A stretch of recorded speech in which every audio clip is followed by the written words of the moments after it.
that we put on things and people we want to protect. And how do we communicate that, and how do we use that to raise people's awareness? And I'm sure this session will give us even more insight on that. I know also that we will hear about insurance, so those of you who were waiting for that part will be gratified, I think, this afternoon. And for us at the European Commission, as you've heard from Ian this morning, disaster loss data is a special part of our work on disaster risk reduction. We have a long-standing working group that started off back in 2013. So it's been working for many years on guidance and on exchanging best practice on how we collect, record, and share loss data. There is now some EU guidance on minimal requirements, which gives some suggestions on the kind of items, classification, terminology, and the statistical tools you could use. We've also been working on actual risk databases. So Ian mentioned the Risk Data Hub this morning, which is available not only for displaying and using the EU level data, but also for countries that are interested to input their own data. Likewise, the Sendai monitoring process now offers countries, of course, a tool where they can put the data. And there are other initiatives such as MDAT, which offer similar things. So in a way, we've now reached a stage where we do have a lot of technical capacity to have the data, but somebody still has to collect it, and we still have to agree on what we're collecting and how we measure and who is measuring. And that's some of the topics we'll be discussing now with our panel. So I would like to start with Paulo Praxedes Pais, who's from the Lisbon municipality in Portugal, where he is the director of the urban planning department, and he will give us some very interesting insight from the local level. So Paulo, please, over to you.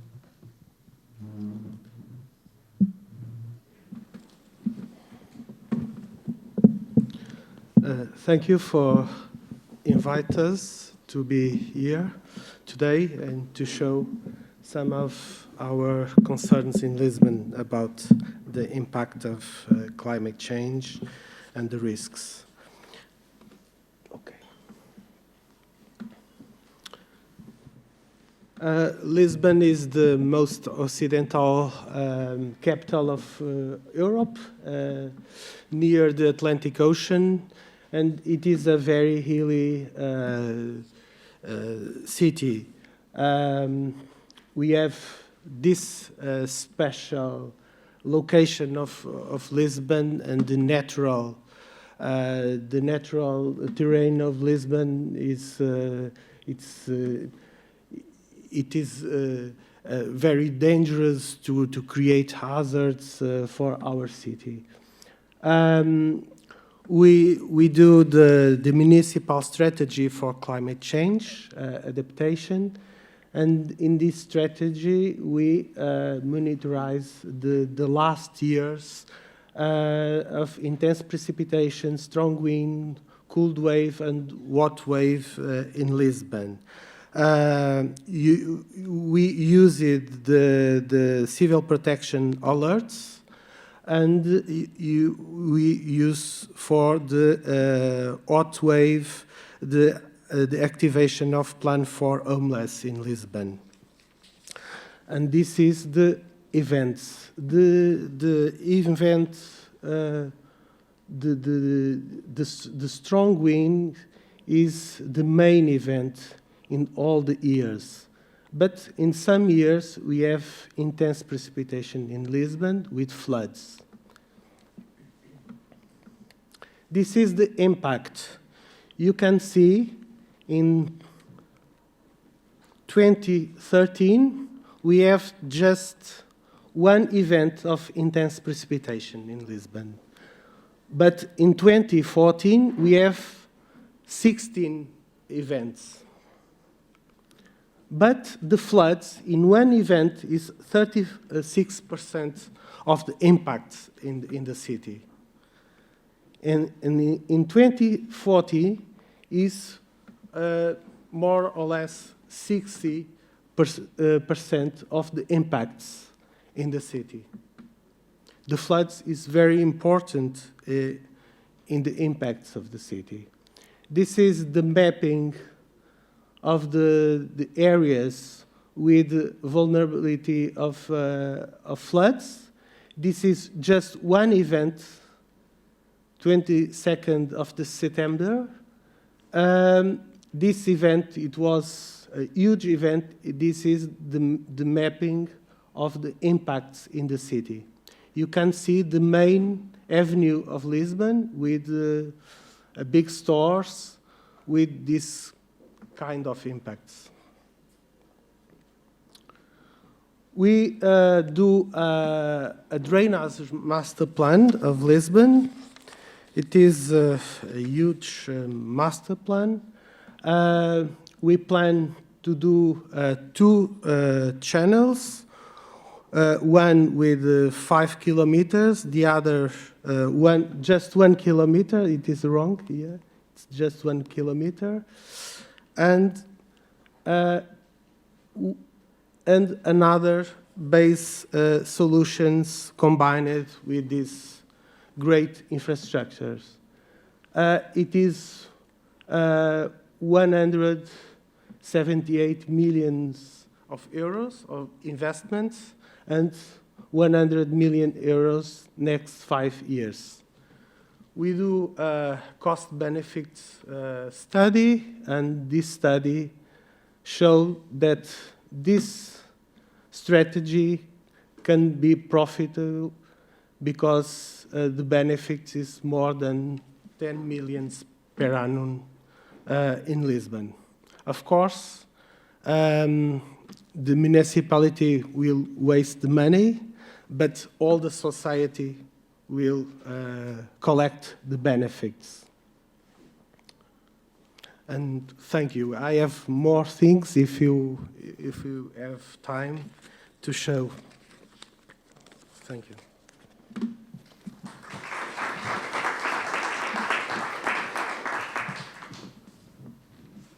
Thank you, Paolo. That was very to the point. I think maybe just immediately, if you can elaborate a little bit on how you arrive at your calculation of the annual benefits, and which departments maybe you, or if you have to consult it out, or do you have the expertise in-house?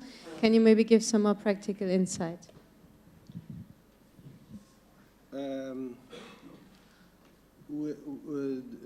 The study of cost benefits, it wasn't made in-house.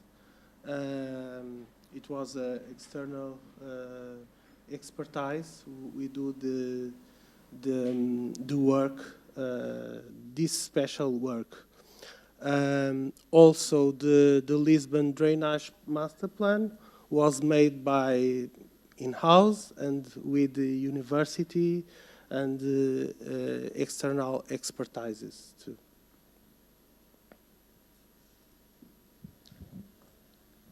Thank you very much. So maybe we can move on to Elena to also show some of the external expertise that is available, possibly, because Elena is here as a representative of the NIAD project that looks at the insurance value of ecosystems. She's the founder and director of iCatalyst and also visiting fellow at the University of Leeds. And her current focus is on climate change adaptation and green infrastructure, which I think is also relevant to the wider topic of this session in terms of the various infrastructure and the disaster-proof investment options that are out there. So if you would like to present your project, please, Elena.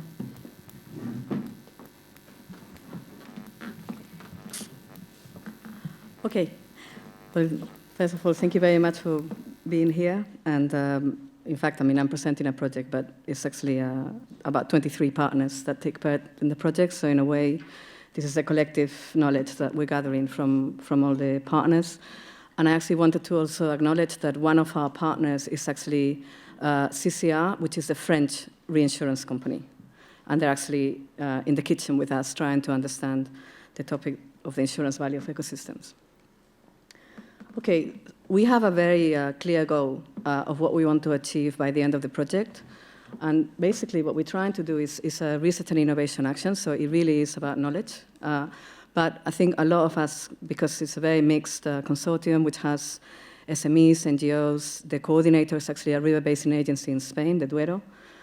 We have cities, Copenhagen. So we have implementers as well as researchers. And I think that is actually making a big difference to how we actually frame the project. But we want to demonstrate, is it really true that ecosystems can actually reduce our risks?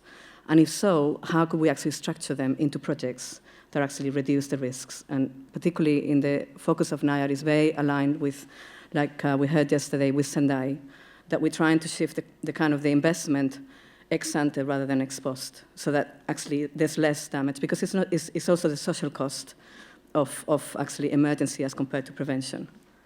A bit like in health. So we want to develop this assessment frame. We also want to test it in 9 real cases. And then afterwards, we actually want to, hopefully, that it will become useful to policymakers and to implementers like river basin agencies or cities. And also, we also want to create jobs, so new companies that could arise from this new kind of way of looking at things. Why water risks? I put a very long quote, but it's very important, because basically when you look at water risks, these are actually, as we heard just now from Lisbon, they're one of the most costly events. And we also know from predictions, if you look at the IPCC, that these are actually on the rise, very much so. And DG Clima, which is just reviewing the adaptation strategy, is giving some scenarios that are really quite, I will use the word scary, because I think some of them actually are. And we actually thought, we know that the world is ready for a kind of rehaul of infrastructure. So our argument in NIAR is, okay, if you're going to consider infrastructure, you have to look at different solutions, because what's coming, in a way, the current situation is possibly not going to continue. And we think that if you're going to invest in infrastructure, do put green infrastructure as part of the equation. Particularly in developing countries, is really, really powerful, because it's much cheaper, probably, if you actually take care of what you already have. And this is actually very much in line with the recent report of the World Water Assessment Programme in Water, which actually focused on nature-based solutions. And this is what is actually now being raised also in the insurance world. Are we insurable? When we have the Katrinas, the Harveys, et cetera, the costs are rising. So we might have to look at different solutions. And that's why in NIAD we are looking at the insurance value of ecosystems. And what I want to stress is that we look at it in 2 ways. First of all, you have to look at the insurance value of ecosystems, which is when the ecosystem is your insurance. And then there's a second order is whether you insure the insurance value of ecosystems. But first of all, it's really about kind of incorporating into your decision-making the fact that ecosystems, if managed properly, give you a natural assurance. And this is precisely the definition that the European Commission gave, is the sustained capacity of the ecosystems to deliver these services to society.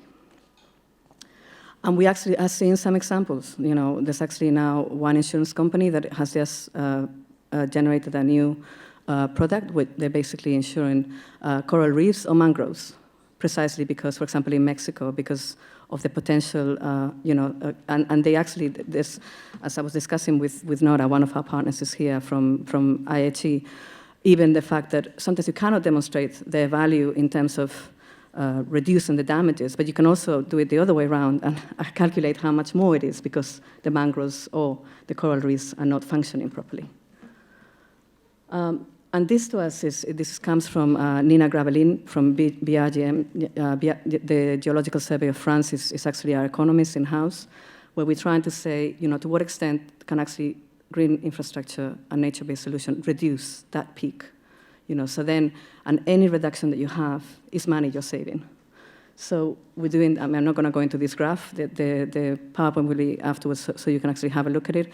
And we will be having a workshop in Montpellier in July where we're actually going to be looking at values, valuation, and valorization. We have 9 demo sites in Europe where we actually have in multi-hazard and multi-scale. So we have, the smallest demo is actually a football stadium in Sparta in Rotterdam. And then we also have very large demos like the Lower Danube or the Lower Thames. And then in between, we have the largest aquifer in Spain, in Medina. And we also have the Gliszinska catchment, which is like a toy catchment, which is basically for the capital of Slovenia, and in Ljubljana. So that's also going to be very interesting.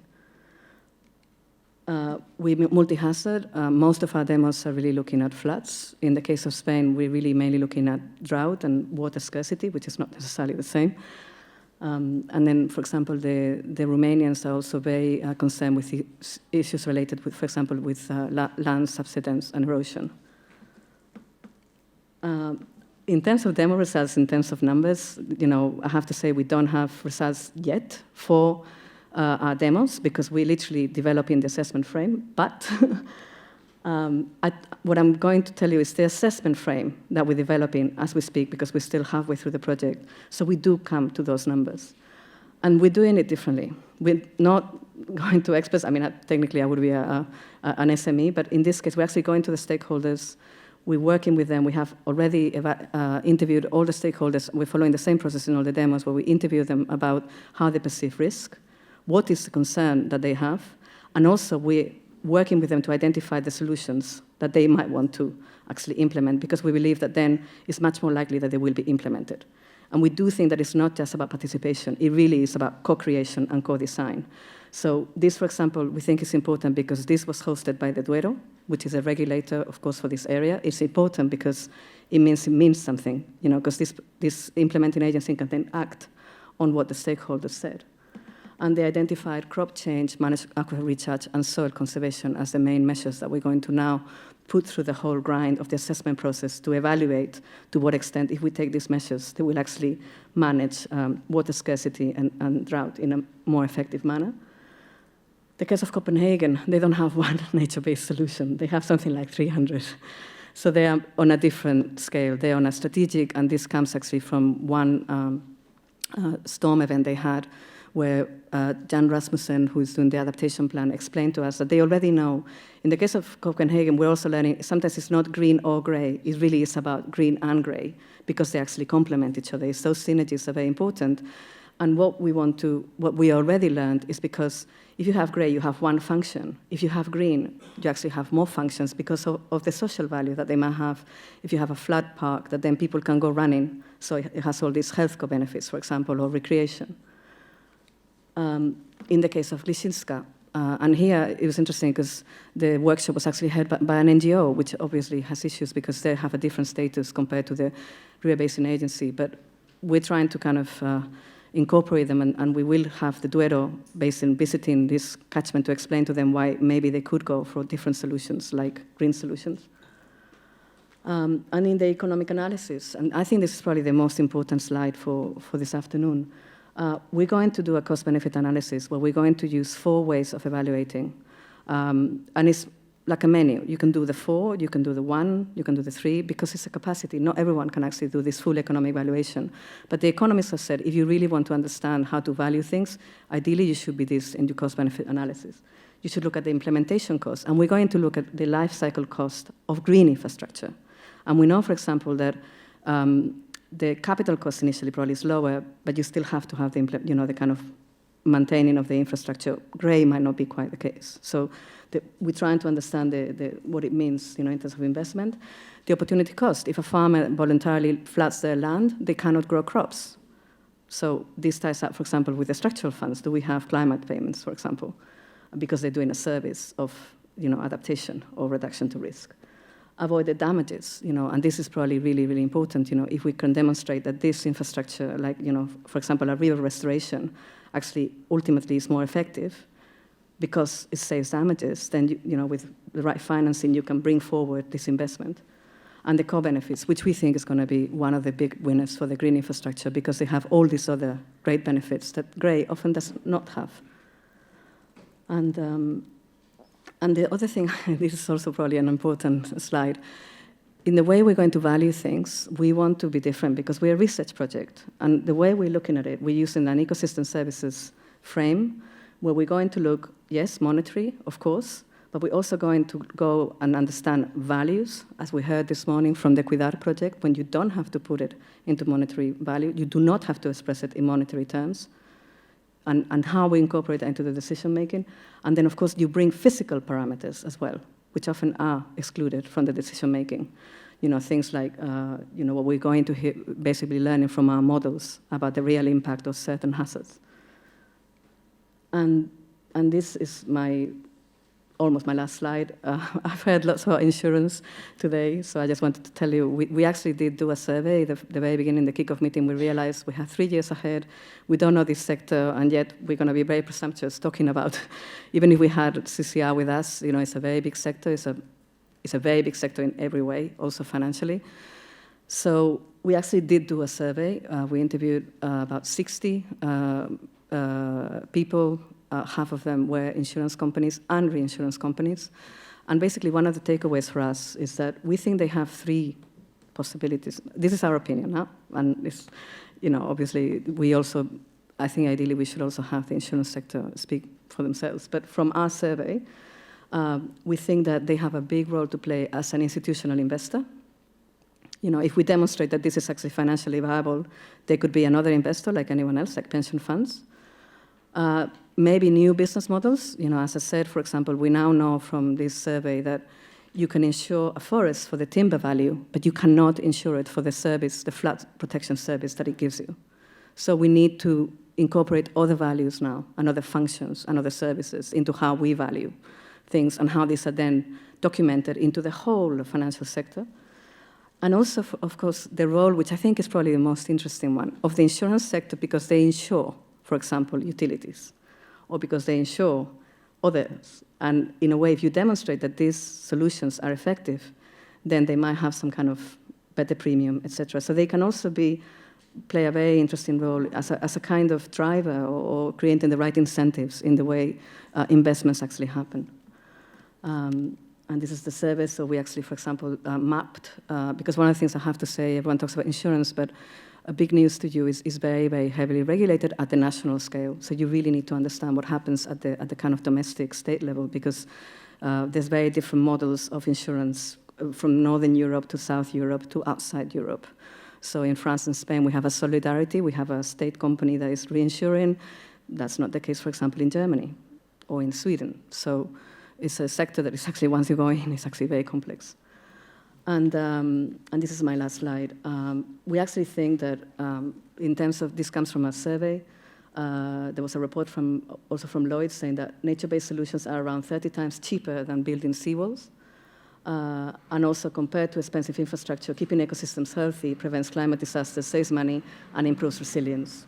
So we think that, and this is probably the bottom one, is they offer core benefits. And this idea of the triple dividends of resilience, that you have climate change adaptation, disaster risk reduction, and also the preservation and restoration of the environment. So we might find a way, finally, to actually protect our ecosystems because of all these valuable functions of climate change adaptation and disaster risk reduction. Thank you very much.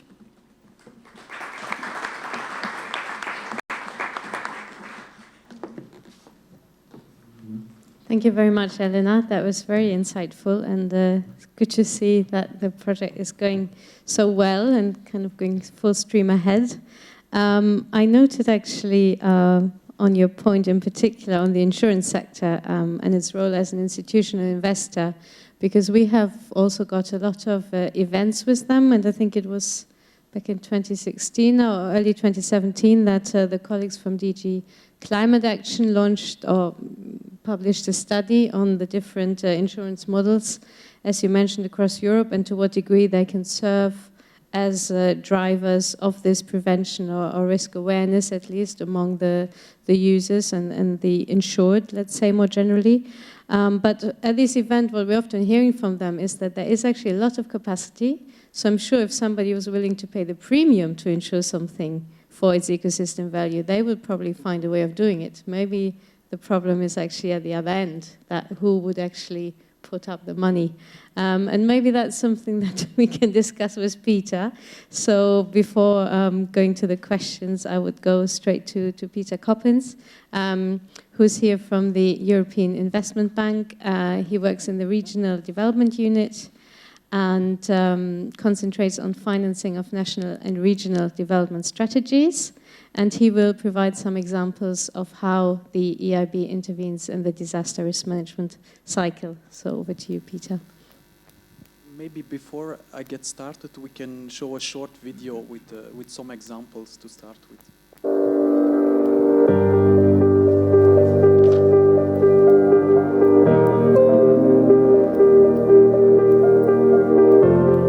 was a flash flood that hit Funchal and Ribeira Brava, the southern part of Madeira, and that made a lot of destruction and damage to the infrastructure of the island, and there were killed 43 people. We are also affected by flood risks and landslide risk, and also earthquake. With the climate change effect being increased, we see floods and storms as the most frequent natural disaster happening in Europe.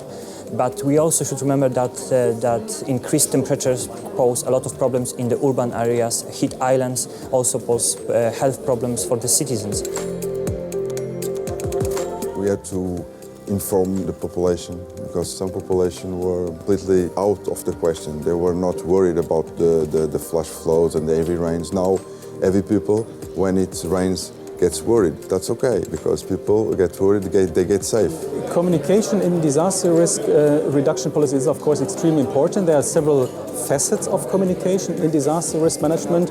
One is, of course, communication with citizens in the course of a disaster, but it can also be communicating the risks beforehand so that citizens understand the needs for such policy.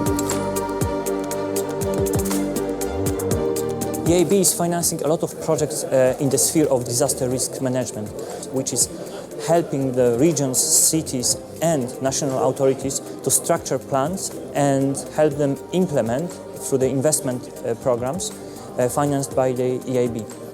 When we had to face to the flood in 2011, the post-disaster recovery was treated as a regular reconstruction.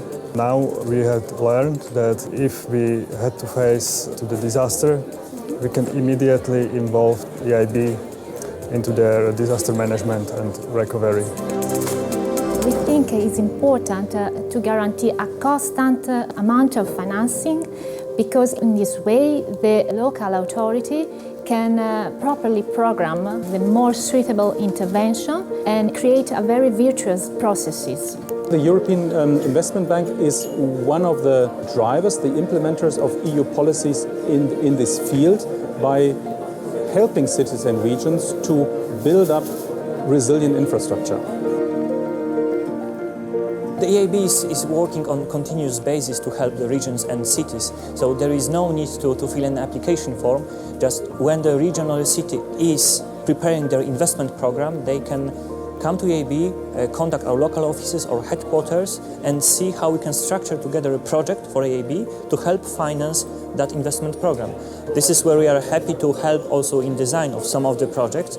We experiment a very flexible way to program. We are happy compared to other way we finance intervention. Since the accident, they were very prompt to come with us and to ask what we would like to do. And I think it gave us a robust relationship with the eBay, because he looked at us, okay, they are doing the right thing. They are not just doing the constructions, they are studying and they are opting to do the better thing.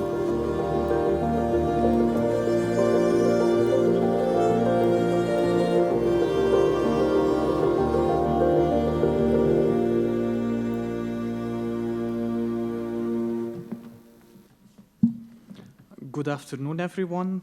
First of all, I would also like to thank the organizers to invite us here to share a bit of our experience, and most of all, I look forward to hear from you what your experiences and needs are in the discussions afterwards to find a way how we can work together. Talking about working together, it was not mentioned in the Lisbon project or in the one of Florence this morning, but the investments they do to reduce the flood risk are to a certain extent financed by EIB as well. So there you see on the ground where we as the EU bank can support the disaster risk management strategies at regional level or at municipal level. I hope you enjoyed the video. I'm also happy to make the link between the communication of this morning that we discussed and then the actual interventions in case a disaster happens. That is always the same points that come back, that we have a consistent approach, that we know what we're working on. But Yeah, if I go to what the IB is and what it does, is very important to see it in line with EU policies. Disaster risk reduction is high on the EU agenda, and this holds also true for the European Investment Bank. We are part of the EU institutions. We're probably one of the lesser known institutions, maybe also because we're not based in Brussels, but in Luxembourg.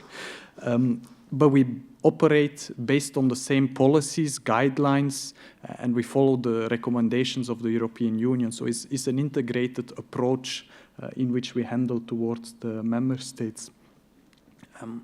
However, the primary responsibility, looking from the EU level, still lies with the local level, where the disasters occur, where there's immediate need for response and where the consequences are the strongest. And that's why I want to talk to you shortly how we as the EU Bank can help you in different countries, regions and cities to do more to prevent and prepare for disasters. We support such investments in general within a dedicated national or regional program. As you've seen in examples, the amount of investments following studies can be rather high. In case of Lisbon, 180 million euros to be financed by the city is significant amounts for which available grants are often not sufficient. That there is very important to open up to other means of financing that are possible and consider the European Investment Bank. We look at development not just from the disaster or disaster risk reduction aspect, but we look at it from a broader sustainable view. Adverse effects on regional development caused by disaster are equally important as those of economic crisis that we faced the last 10 years. And for us, development should be seen as both. It should reflect that economic resilience and resilience against disasters are two sides of the same coin. And that's why we, as European Investment Bank, provide particular support to promoters who build in their integrated territorial development major components to reduce and mitigate disaster risk. And there it goes further than just the strategy on disaster risk management. As I asked the question this morning on Florence, you see that it's a subject that brings different parties around the same table, and that proves more successful if there's sufficient consultation and all people involved are brought together. What we offer in terms of product to finance your strategies is rather broad. In the last 15 years, we have supported 78 programs for a total volume of 19 billion euros. So if you put in perspective, 19 billion euros is a lot of concrete and cement and other measures that you can imagine. And one of the tools we most commonly use to get this money on the ground through the hands of the regions and cities is the framework loan. And the framework loan is a flexible instrument which is always based on an investment program. So the basis is, as you've heard before, a program of the city, of the region, or of the country that has in mind a broad range of different measures, and those measures can be large or can be small, but they're pooled within the same strategy for which then we can provide financing. And this access to finance is something that we can provide rather quickly and flexibly. It's even so that not all the measures within this program you want to implement need to be known from the beginning.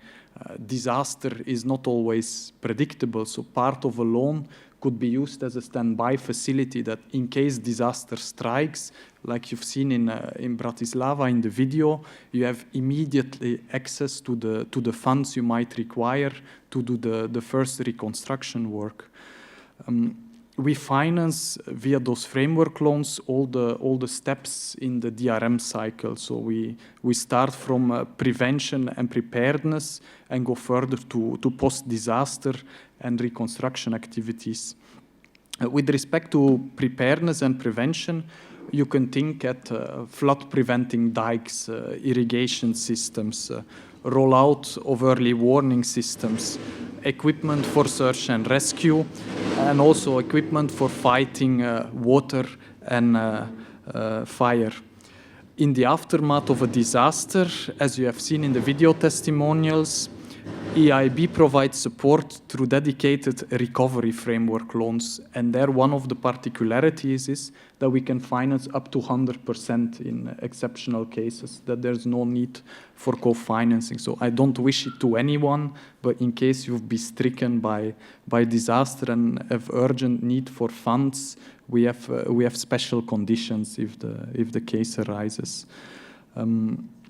We've done so in the case of floods in Madeira and earthquakes in Tuscany, and it allows to build back livelihoods in a fast way, and we always have the ambition to build back better.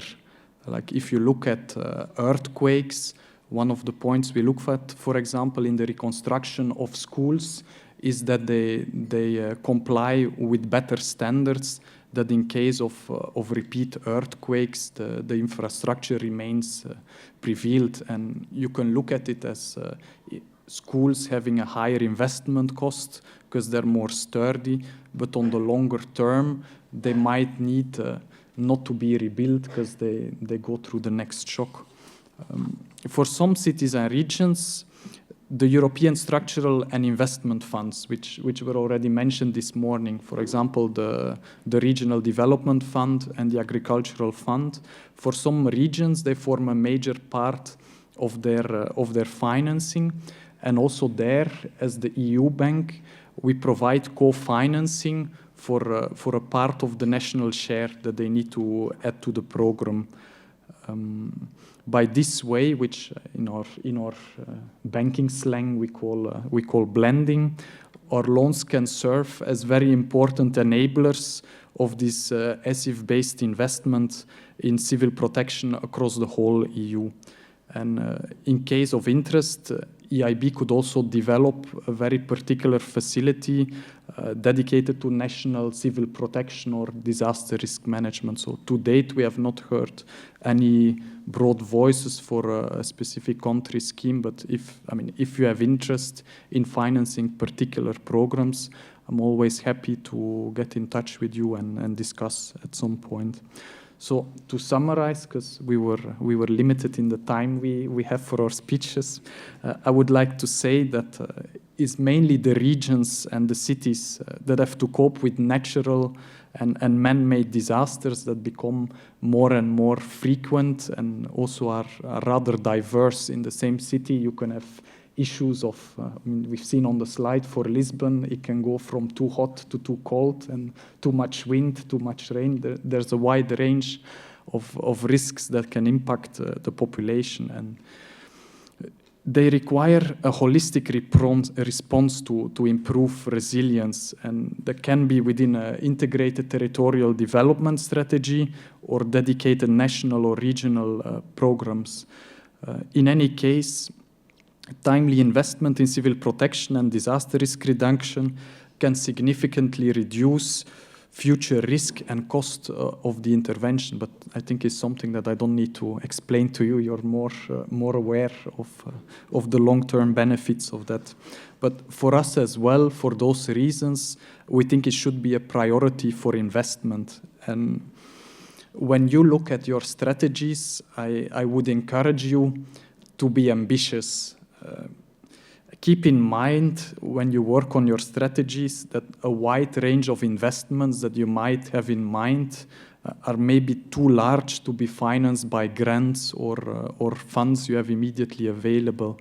So try to think in the strategy as an integrated way, and also look at the possibility to finance with long-term loans at favorable conditions.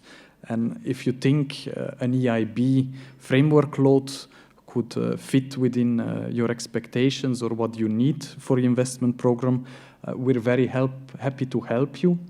And it's important for us to be involved from the beginning so that we can support you in developing the program and guide you what is the best way to set up and finance the investment program you have in mind. And please remember, the title says European Investment Bank, that we actually are an EU institution that is owned by the member states. So we are basically your bank, and we're there to support you in the programs you want to develop. And I thank you for your attention and look forward to your questions.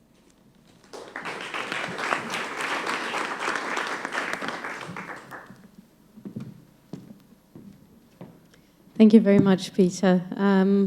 I was particularly struck by the fact that you emphasized so much this, what we would often call building back better aspect, or the importance of using the recovery phase to already think ahead and take into account how we can further disaster-proof the infrastructure and other local amenities, and also encourage kind of preventive approach in that phase, so to bring the whole cycle together. So maybe we can also go into that just after, when we will still have time for questions and answers. And now we have our final speaker, Evangelos Dongos. Evangelos is a researcher in electrical and computer engineering and scientific project manager at the Institute of Communication and Computer Systems in Athens, Greece. He has worked on several EU-financed research projects, and he has a very good overview of what we can do in terms of organizing and managing disaster prevention and preparedness in such a way that we reduce the economic impacts. So please, Evangelos.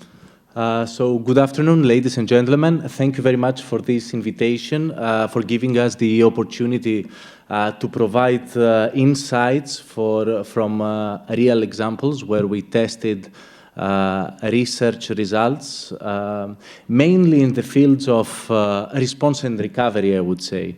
And this is important because this identified the need to invest more on prevention since the disaster management life cycle goes in an iterative way. I only have 2 slides for you, knowing that I would be the last time slot of this panel. So if I can have the slides, please.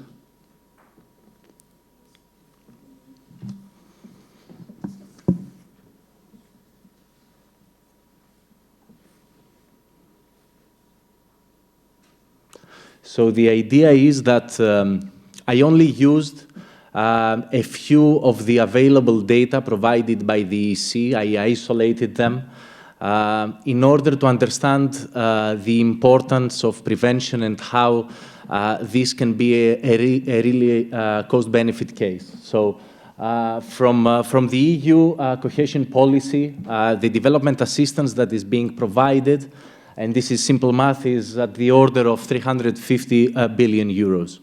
The funding for disasters is only a small portion of it, notably 8 billion for climate change, adaptation and risk prevention and management, and 13 billion for reconstruction and rehabilitation, plus some funds from the Solidarity Fund when a real response is required.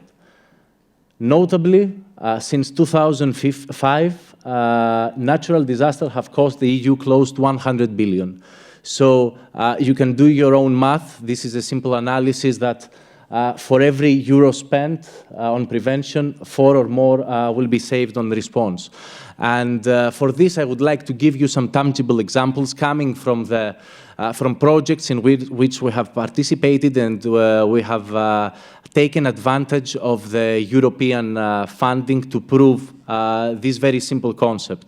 On one hand, at a project managed by the Research Executive Agency, we have been given funding in order to make buildings better, so to build them in a better way. We have been funded in the Reconas project in order to instrument buildings, in order to explode them, and in order to see how these buildings react after an explosion or after an earthquake. We have compared the traditional methods for being able to reconstruct and recover from these disastrous events, to the developments of this particular project, which has been to provide an assessment of the status in an automatic way, supported by the instrumentation, supported by sensors. The building that we have used as a reference was only a 3-story one. However, the results showed that for such a small building, the investment made in order to instrument it, in order to better assess its condition after such a disastrous event, can be significantly better than relying on visual inspections, on shoring and reconstruction efforts in traditional cases. One can only assume that if this is escalated at an urban web, that the impact would be much more significant than the one visualized in this slide.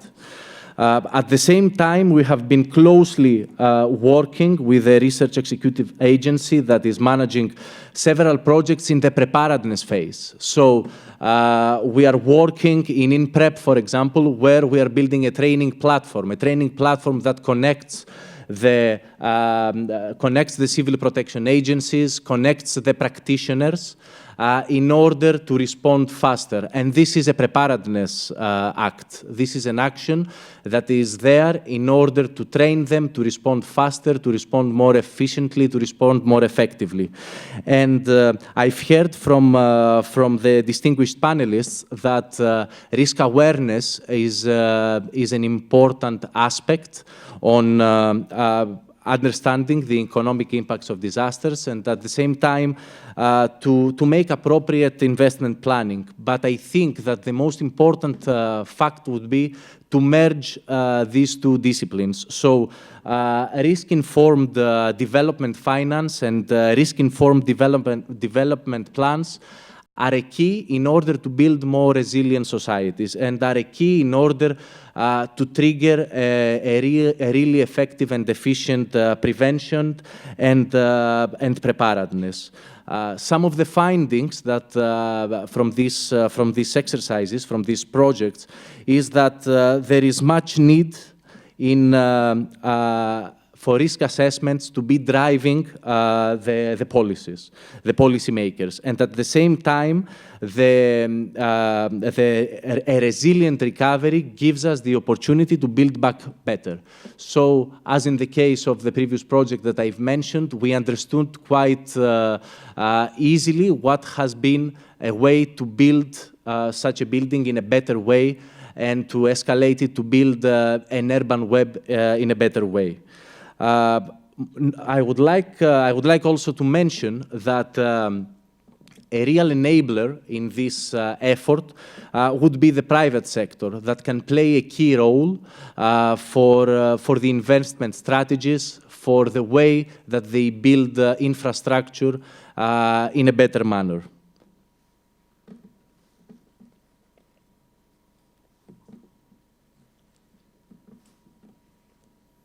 Thank you very much. Lots of good ideas there.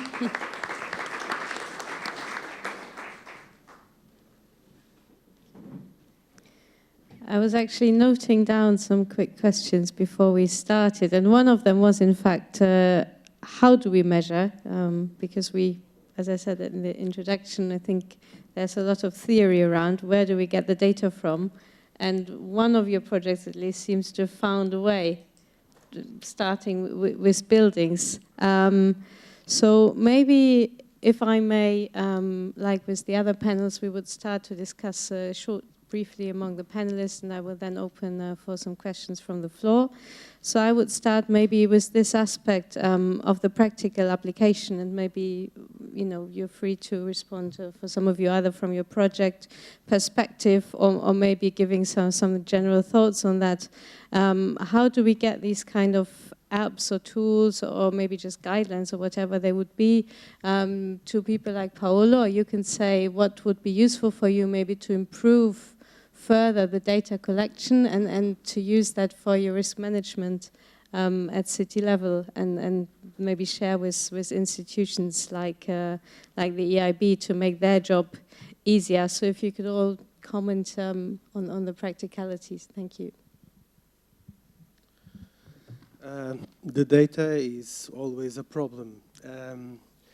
Well, we in the municipality, we have the data from the fireman corps because they are in the first line. When there are a trouble, the fireman goes there and they make the register of the intervention.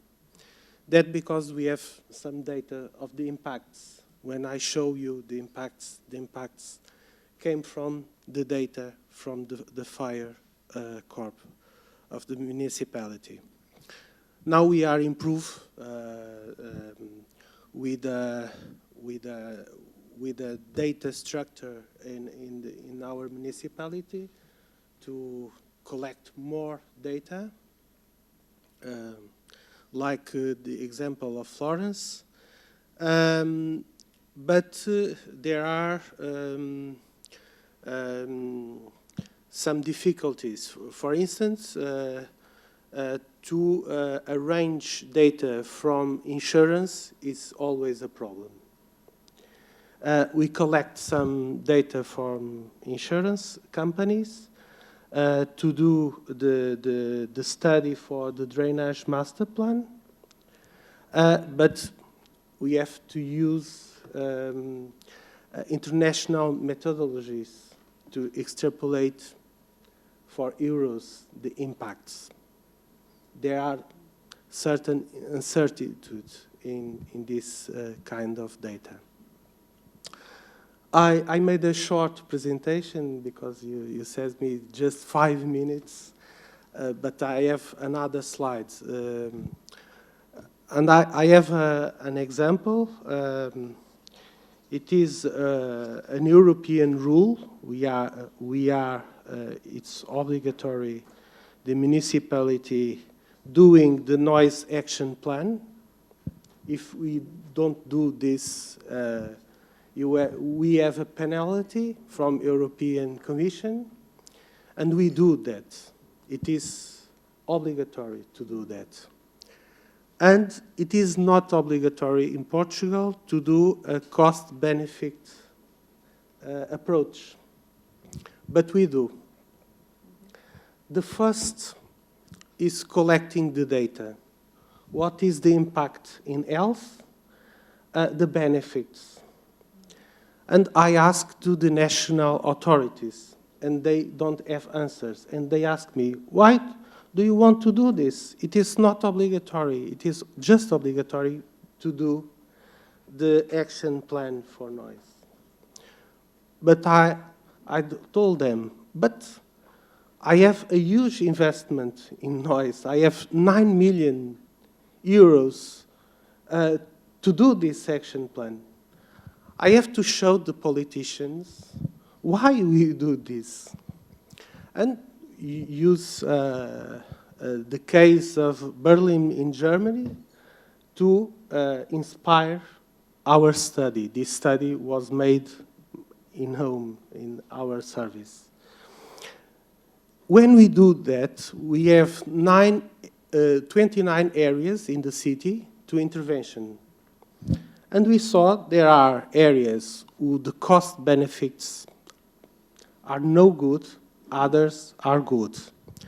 And we across the economic approach with the social approach.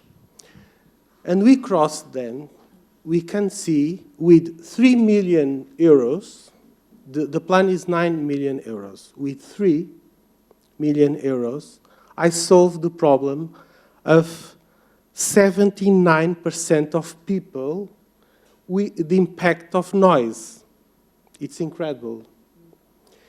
And after that, we do an action plan thinking about that. In the first is the more profitable and the more with the best impact in people in Lisbon. Why we do this? Another example, we study the storm surge in the future with the high level, the physical vulnerability for the sea rise level effects in Lisbon. And the first question is what we are doing in Lisbon. We put like the Dutch put dikes in the city. No, it can't be possible.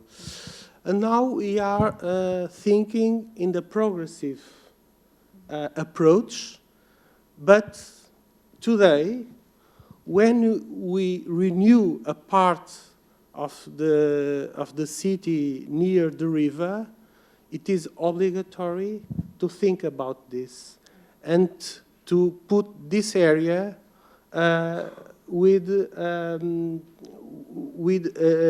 a new eye, the new rise of terrain. The new buildings are prepared for that, and so on. But how we think the future, but we think this in a process. There are some uncertainties in the future. We do the study with the Lisbon University, but the idea is collecting data to see if the study is certain or is wrong, how to correct, because we are thinking to 30 years old to 100 years old. It is a continuous process, not to do the things, don't thinking, spend money like a mad. Thank you.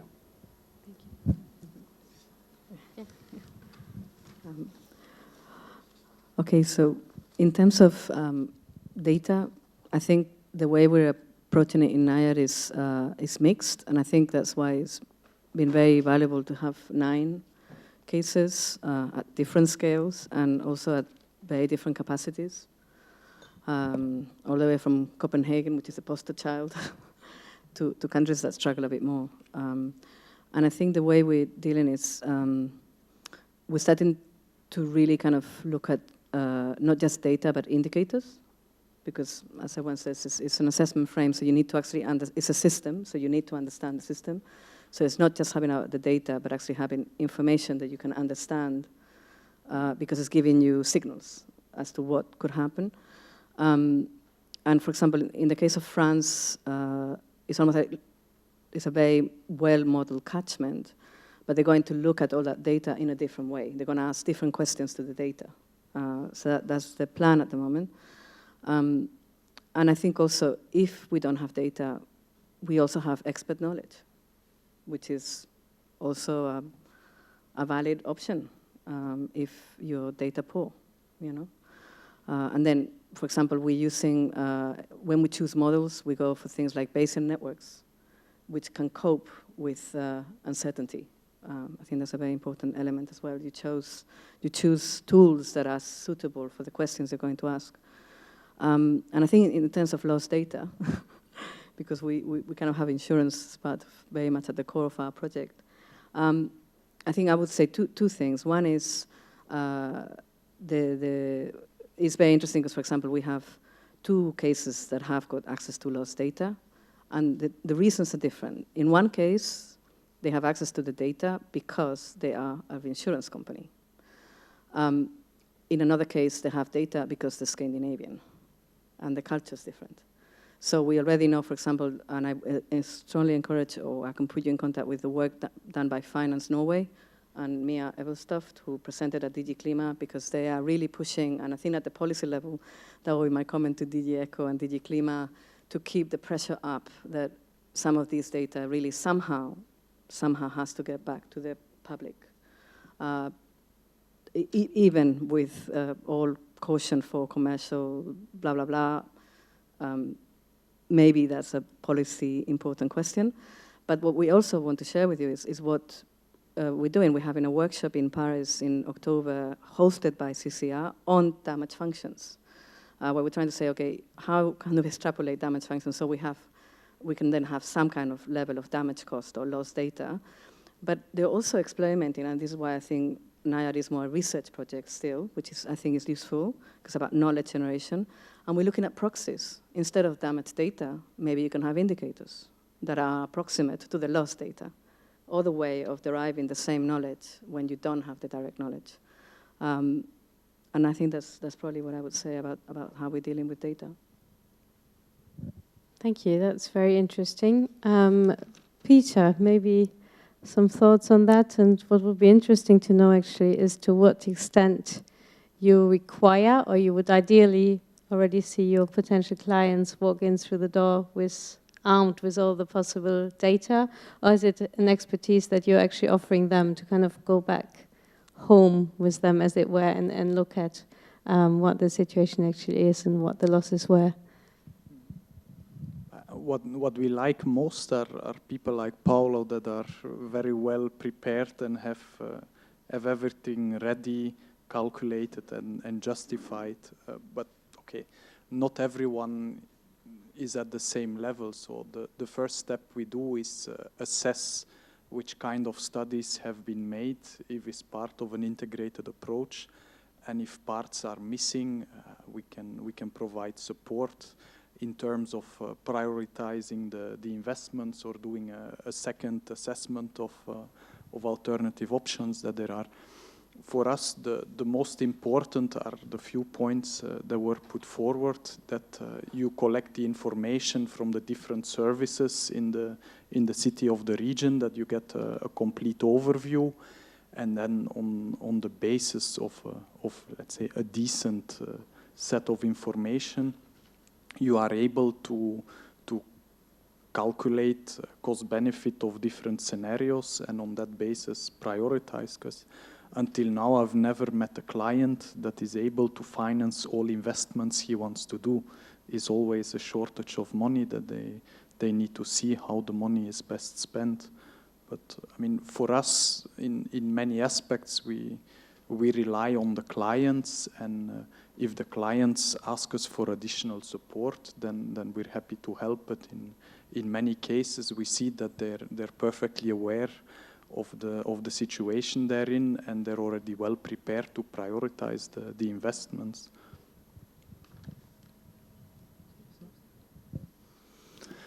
On my side, I think we are lucky enough to experiment sometimes and create our data. But other than that, I would say that the primary data source are always the disasters. Even though the aftermath analysis might not be the most representative or the accurate one, but one should look in understanding better the disasters and reprioritizing the risks. To do so, of course, you need to build trust, and this is how we work in the projects. We build trust between the governmental agencies that represent the citizen side and the private sector. Either these are the insurance companies or the investors.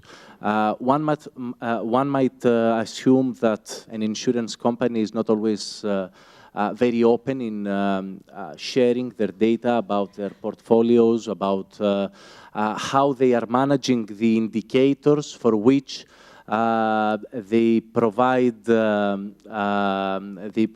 insurance to their clients. However, if you manage to properly associate these data coming from these heterogeneous sources, and if you are able to show that there is an added value to both these actors, then I think that you have a good situation where trust is built and where investment planning can target the prevention phase. Thank you. I would like to open to questions from the floor at this point. So if you have any questions to the panel on the projects or on the economic impacts. Virginia? Yes, please. And then over here. Do we have a roving mic?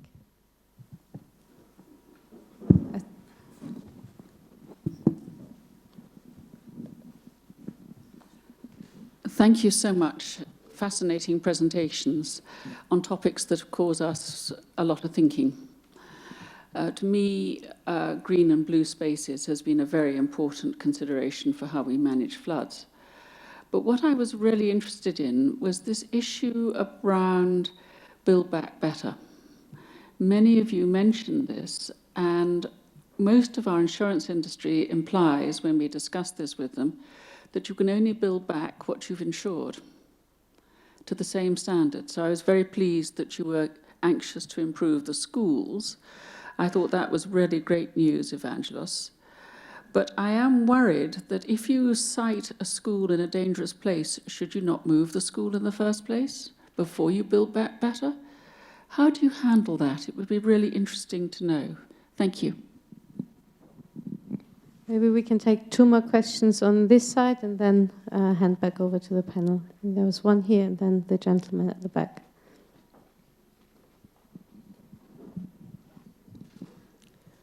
Yeah, thank you very much for the presentation. I have a question for Peter Koppens, EIB. I'm from IHE Delft Water Education Institute. I'm working in the project NIAD with Elena. So my question is linked to building of green infrastructure and financing of green infrastructure. And so you said a bit about the cost-benefit analysis that is done, and I understand that experience is mainly around grey infrastructure. So does the EIB already have experience with financing green infrastructure, and how would you do, let's say, the quality control on that cost-benefit analysis?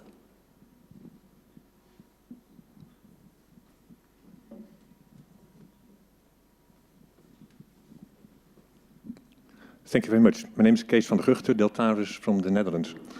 I really appreciated the interesting presentations from the strong panel, which is a nice representation of the different actors in getting things financed. Actually, I have a number of questions, but I'll try to shorten it a bit. One thing which interests me very much is addressing, for example, the science policy interface. We sometimes struggle with how to bring the good knowledge to our politicians. I wonder how it works with banks, how they use up-to-date knowledge ready for market applications, and how they pick up the new knowledge. Because I think, well, there are a number of interesting projects and assessments going on from Lisbon and the NIAD project and different others. But do we have time to wait for the results? Do we have time to address all the increasing risks that are notified in the bigger report from the World Bank, the IPCC, UNISDR? I think we do not have time, and how to speed up that process.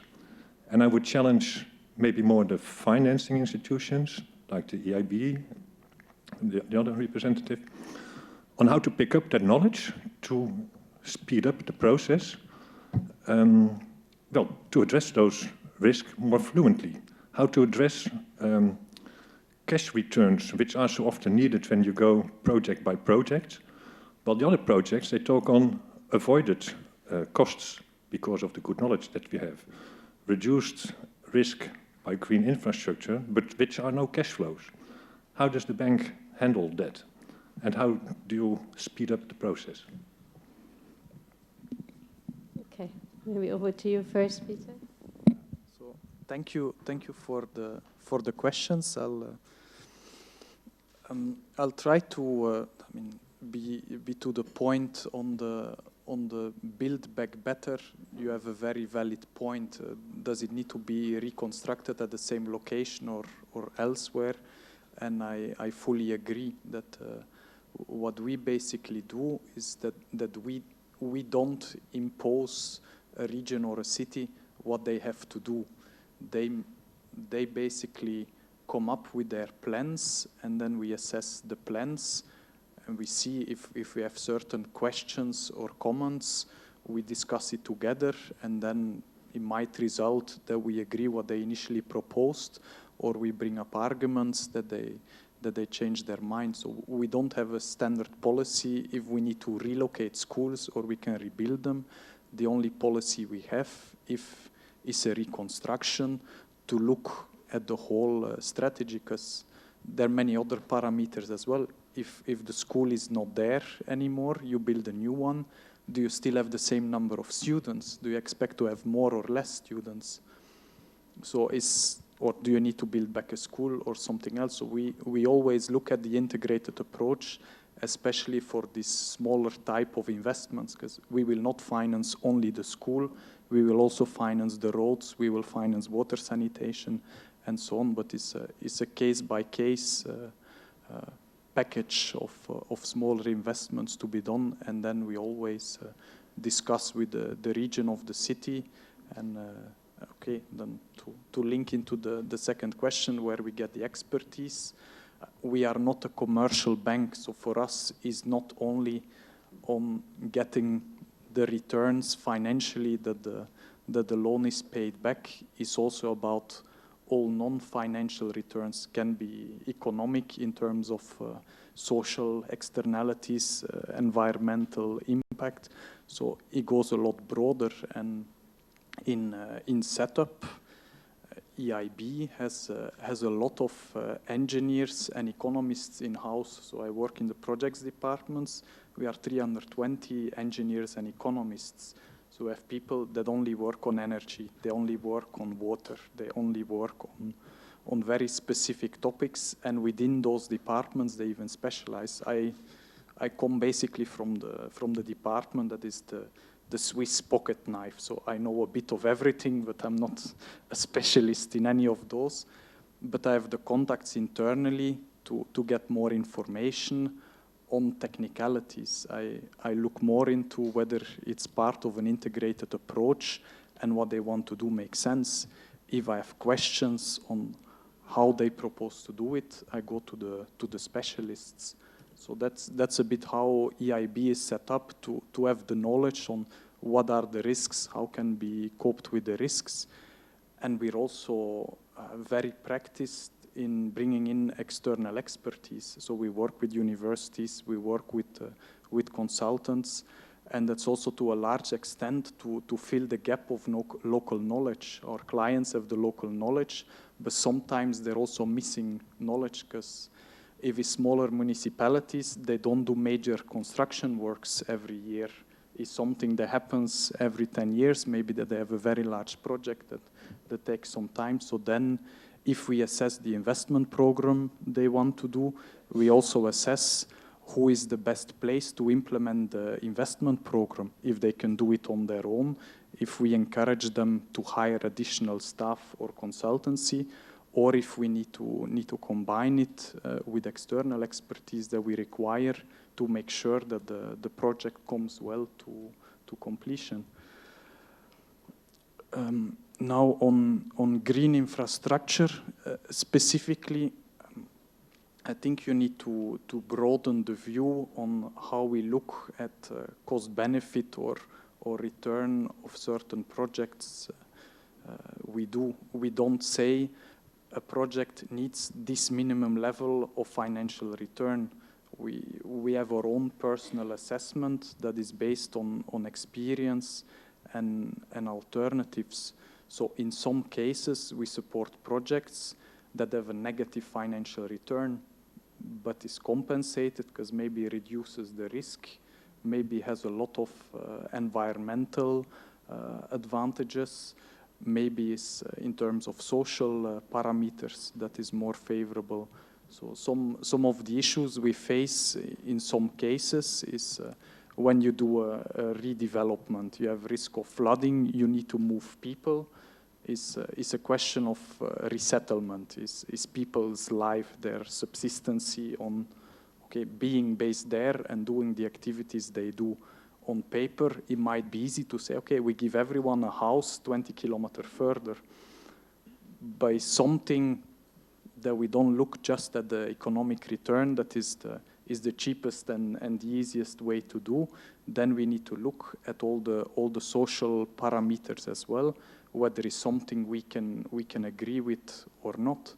And I think it's very similar with green spaces, that maybe financially does not have a particular return, but if it fits in a whole concept and thinking around what the alternatives are, I mean, the easiest alternative is not to do anything. That's the base case. You don't do anything, and then you have alternatives how to do something and what to do. And for us, if the assessment is made and is justified, then we can support it. But it's something difficult to give standard guidelines. And that's why we always assess projects. And the more complex the project, the more time it takes to assess, because there are more external parameters to look into. Great, excellent. That was a very good insight, I think. I would like to extend those questions actually to the other speakers, and maybe we can then finish on that. So first of all, maybe, Paolo, if you can give us some insight into the decisions at the local level. Basically, to put it very briefly, are you able to build back better? Or are you already happy if you can just, just manage to reconstruct up to the previous level? Obviously, our next session, in fact, will be on cultural heritage, so it was kind of building with some historical value. I guess you'd want to reconstruct it, but maybe, I don't know, in the basement you put some better flood protection or other options. Is that something that can be part of your urban planning process? Yes, I would like to say that these interventions are thinking in the global project of the city. 10 years ago, Portugal was in the terrific economic crisis, and Lisbon was in crisis too. It was a city with no future. We do a new master plan. We think a new project of the city. And this new project of the city is linking with the urban rehabilitation of the city. And the main drivers are resilience, are best public facilities, and also best public spaces. And we spend a lot of money to renew the public facilities, to renew the public spaces, to create 9 green corridors in the city. We spend more than 80 million of euros in 9 corridors last 5 years in Lisbon.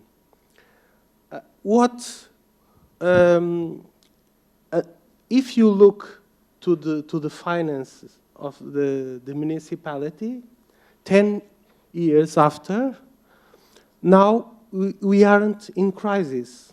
We are in good health, the finance of the municipality. Why?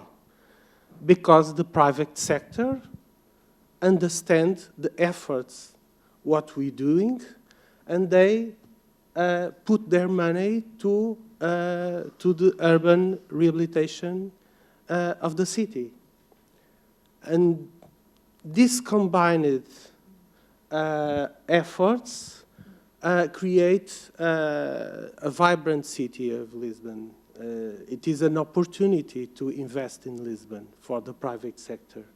Of course, and I told just with the idea of money, but there is much more, the social impacts in the city and so on. There are good social impacts, but there are bad social impacts also. When we have some success, we have, of course, good but bad. And we are thinking about the both. Thank you. Thank you. That's actually echoing, in a way, what Peter was saying about the need not to focus on one small part or one building or one asset, but to have a wider strategy, a wider picture, if it's urban rehabilitation or something else. So thank you. And finally, then I would like to invite Evangelos and Elena to comment and maybe also reflect on the question on the science policy interface, and if we can't speed up this kind of information exchange and getting all the good results to the policy side. Well, I think for me, the example from Lisbon is, I think, they walk the talk, I think, you know. And I think also, you know, because we are kind of directly, indirectly hosted by the Commission, I think this speeding up, I think this idea of Matsukato and the missions and the research missions, you know, which are going to be supposedly very focused, I think that the fact that there is a commitment to increase the research budget already is a good sign. I think also, for me, what was particularly interesting of hearing the Lisbon case, in NIAD, we're now entering into the work packages that are looking at business models, and I think we are also aware now that, and financing, that we also have to look at social value. It's super important, particularly after the crisis, I think. So I think to me it was super interesting to hear how the public can also, the entrepreneurial state, you know, the fact that the public can pull on the private as well, even if I do think the private has to be there as well, because otherwise you will not have safe cities, you will not have livable cities. And they are the first ones that at one point want to live in those cities. So I think we think now that the way we're looking at it, and with other, I think another good initiative, thinking of the speeding up, the nature-based solutions projects have been clustered. I think it's been a fantastic idea, because now you have a total of 25 million investment in research, where we're talking to each other to see if we can speed up what we are finding out. So for example, we now are going to work together with other projects that are doing similar things to us, and we're looking at the value chain, and I think the example from Portugal is great. There's some parts of the investment that the private will invest, and they should invest, and it should be private, fully private, and there's some that is much more public good, where I think there has to be a commitment from the public authorities to invest as well. This retreat at some point has to also stop.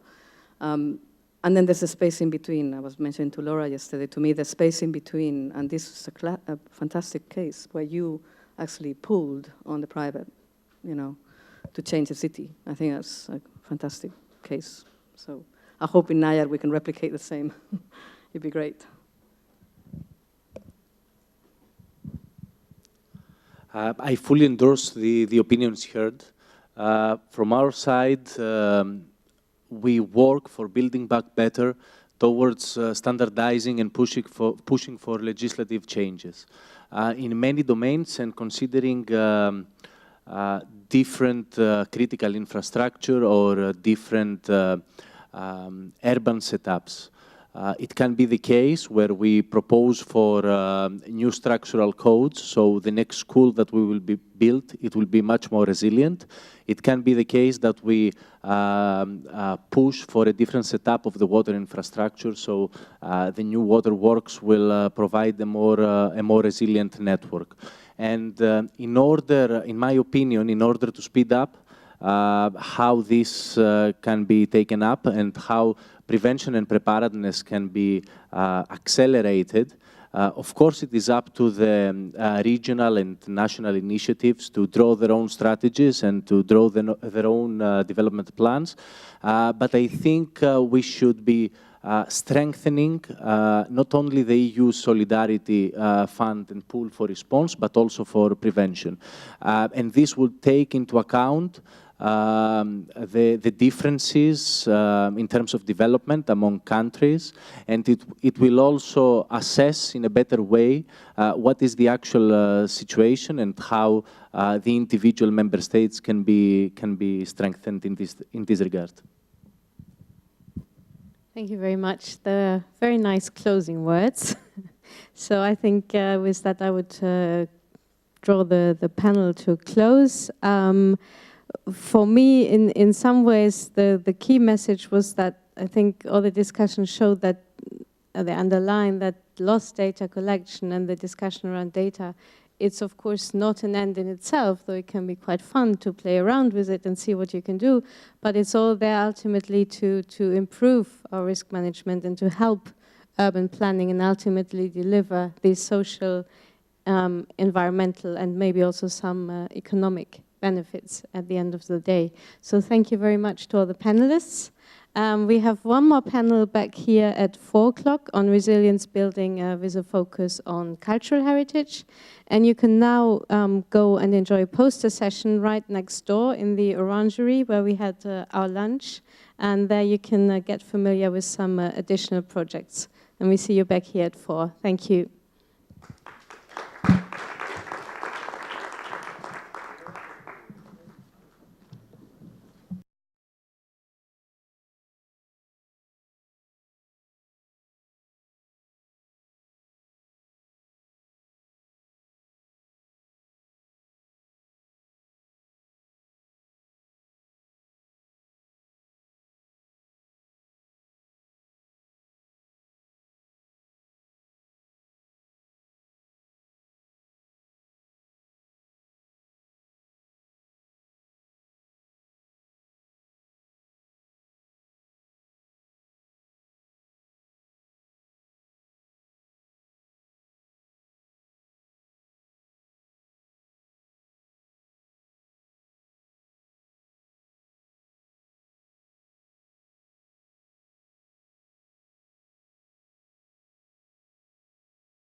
Send the old-fashioned way of sending a message, not text it through. Yeah, so something. Laura, we start. Yeah, we'll give more 2 minutes. I don't know. Yeah.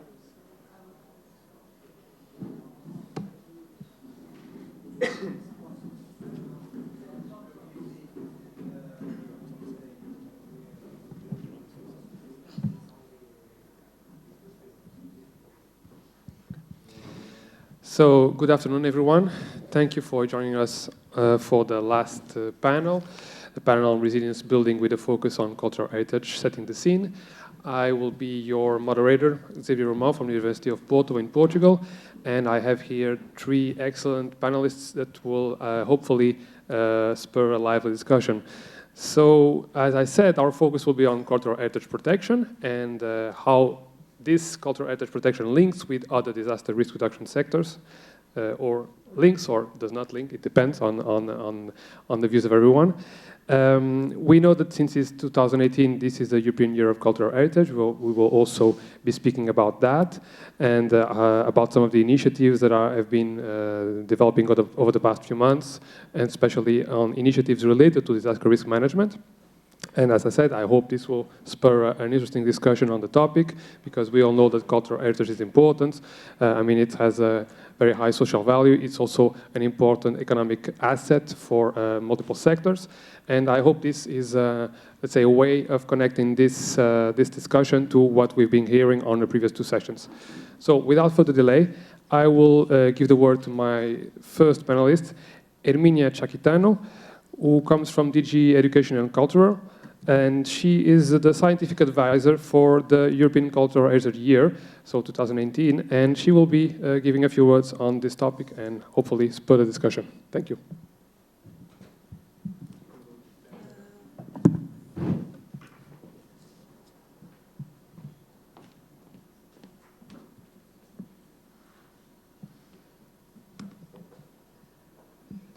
There is a presentation. Okay, thanks.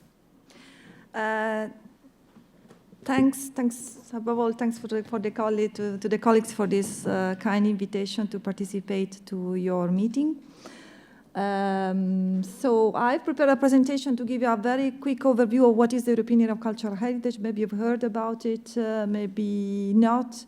So sorry if it's a bit generic, but I thought it was important to frame this intervention and this discussion. First of all, why we have this European Year of Cultural Heritage in 2018? We have seen cultural heritage getting higher and higher in the political agenda in the last years, and especially from 2014, it started appearing in many policy documents. First of all, several policy documents have been adopted by the European institutions after 20 years of silence. So the latest policy document on cultural heritage dates back to 1994. In 2014, we started having a Council conclusion, Commission communication, European Parliament resolution, a Committee of the Regions, and so on. So really looking again at how the way we preserve, we protect, we manage our cultural heritage in Europe, and see if we have to change the way our approach is, because we are facing different challenges today. And it's becoming more and more evident that some European cooperation is needed to face those new challenges. So despite the fact that the culture and cultural heritage are, there is this issue of subsidiarity. So the competent bodies, the member states are competent on culture and cultural heritage according to the treaty. it has been recognized that this role of coordination and support action from the European Union with regard to the preservation and conservation of cultural heritage, it is more and more important because the globalization, digitization are creating new question marks that are very difficult to be addressed by member states themselves. So this interest comes from a request from bottom up. And in the meantime, you've heard about the raising, the important issue of the destruction that happened in the Middle East, the famous the destruction of Palmyra. So at the same time, we came out with the problem of terrorism, of the use of cultural heritage, destruction of cultural heritage that has started to be used to as a way to finance terrorism. And so, for instance, cultural heritage has been mentioned in the EU Action Plan to strengthen the fight against terrorism and financing, and so on.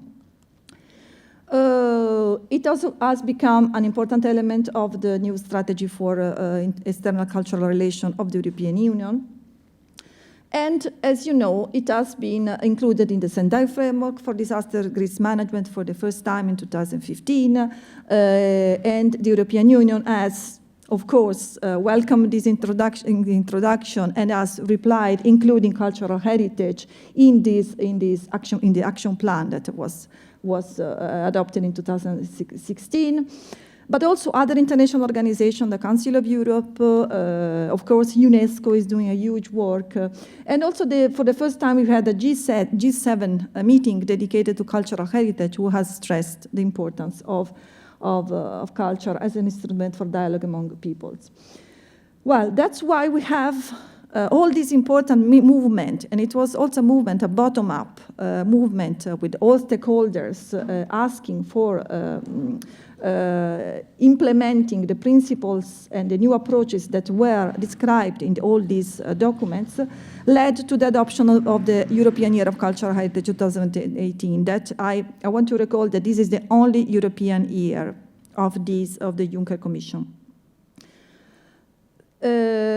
We have also now, we're working at building the legacy of the European Year of Cultural Heritage, and in the newly adopted proposal of the Commission for the new agenda for culture, which is the main framework for cooperation in the field of culture, in Europe, we have proposed to launch an action plan for cultural heritage beyond 2018. So we are already working to secure the legacy of the European Year of Cultural Heritage. But what is happening and why?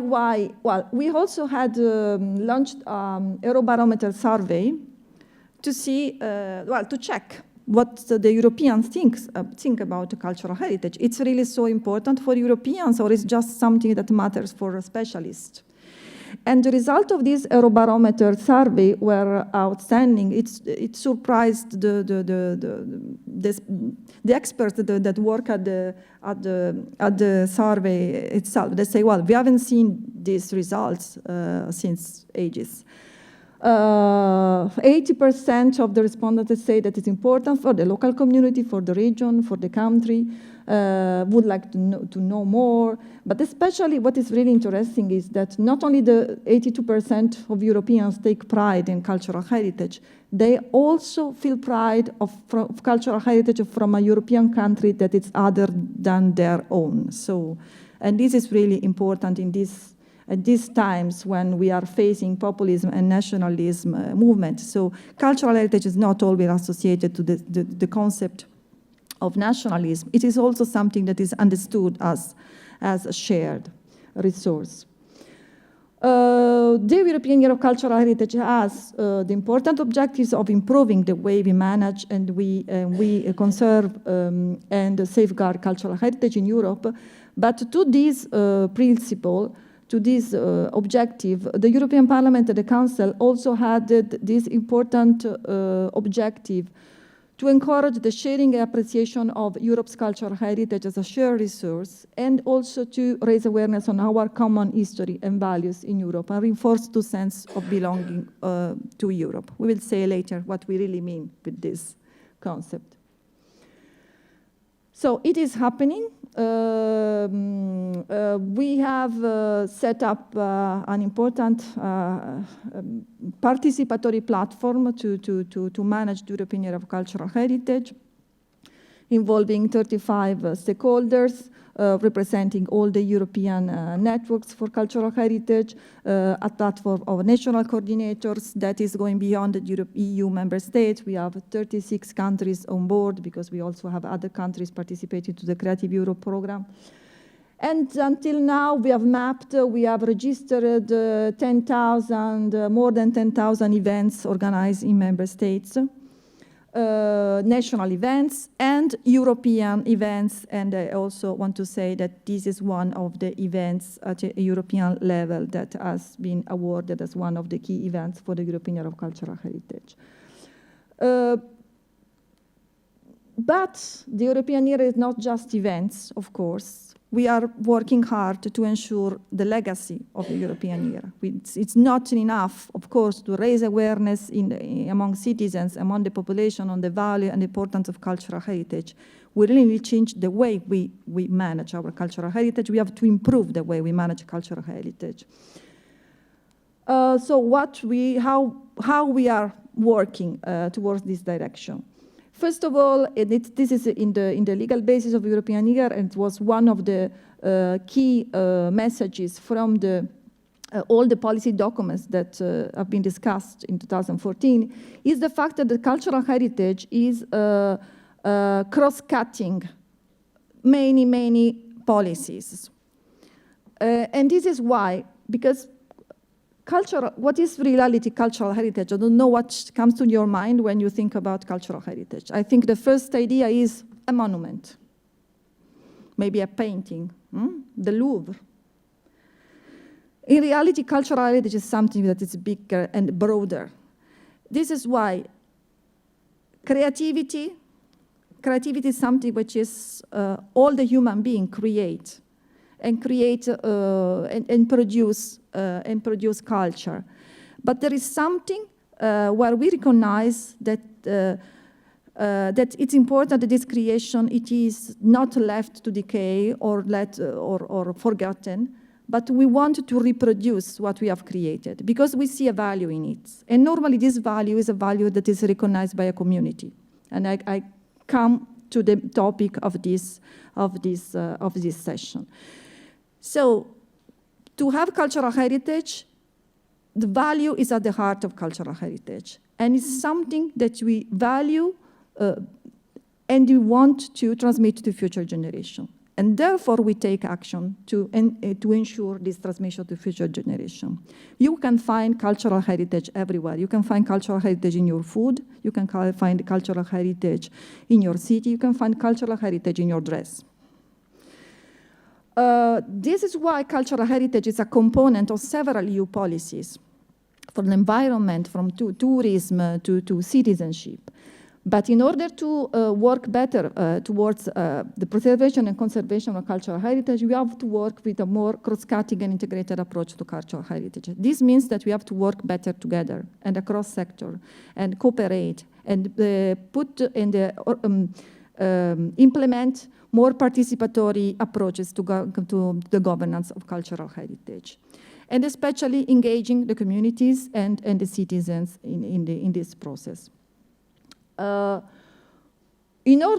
of course, if you want to create a program with this approach, integrated, cross-cutting program with the multi-level governance, it's very difficult to say what you are really doing. And it's very difficult, above all, to measure at the end of the year what are the results of the European year. I will not explain details all the activities that we have put in place with this cross-cutting approach and multi-level approach to cultural heritage. I'm also only pointing at one of the activities that we have put in place that is addressing the concept of cultural heritage at risk, that is more close to your interest. First of all, we have grouped the activities in 4 pillars related to the engagement, to the sustainability, to the protection, and to the innovation related to cultural heritage.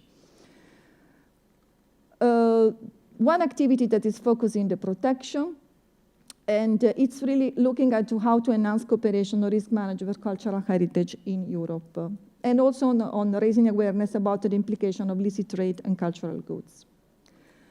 In this framework, we have set up several initiatives, and I have one important initiative was to, for instance, to work and to map all existing research that has been done at EU level on the risk management for cultural heritage, because in Europe we have produced a lot of research, but we are not really aware of all the results of this research.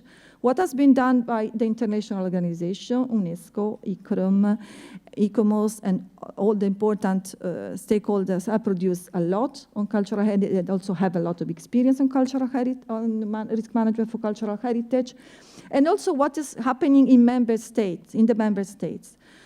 We have mapped all the existing tools and mechanisms in member states. The report is available. You can download from the Office for EU Publication. I will give the link to the organizer, so you can have a look at the report. And of course, looking at this overview, what came out is the lack of coordination. So there is a lot, there are several tools, there are several mechanisms, but there is a lack of coordination in the chain of command, naturally, lack of knowledge from the decision maker of the result of the research that could use decision making, could be used by decision making.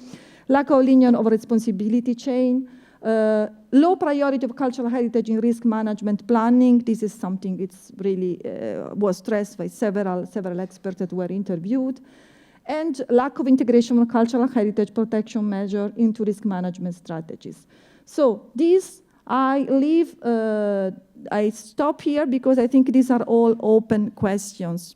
And we have to reply all together to this question, and I think this is one of the reasons I'm here, to see with you how we can reply to those questions, how we can improve this mechanism together.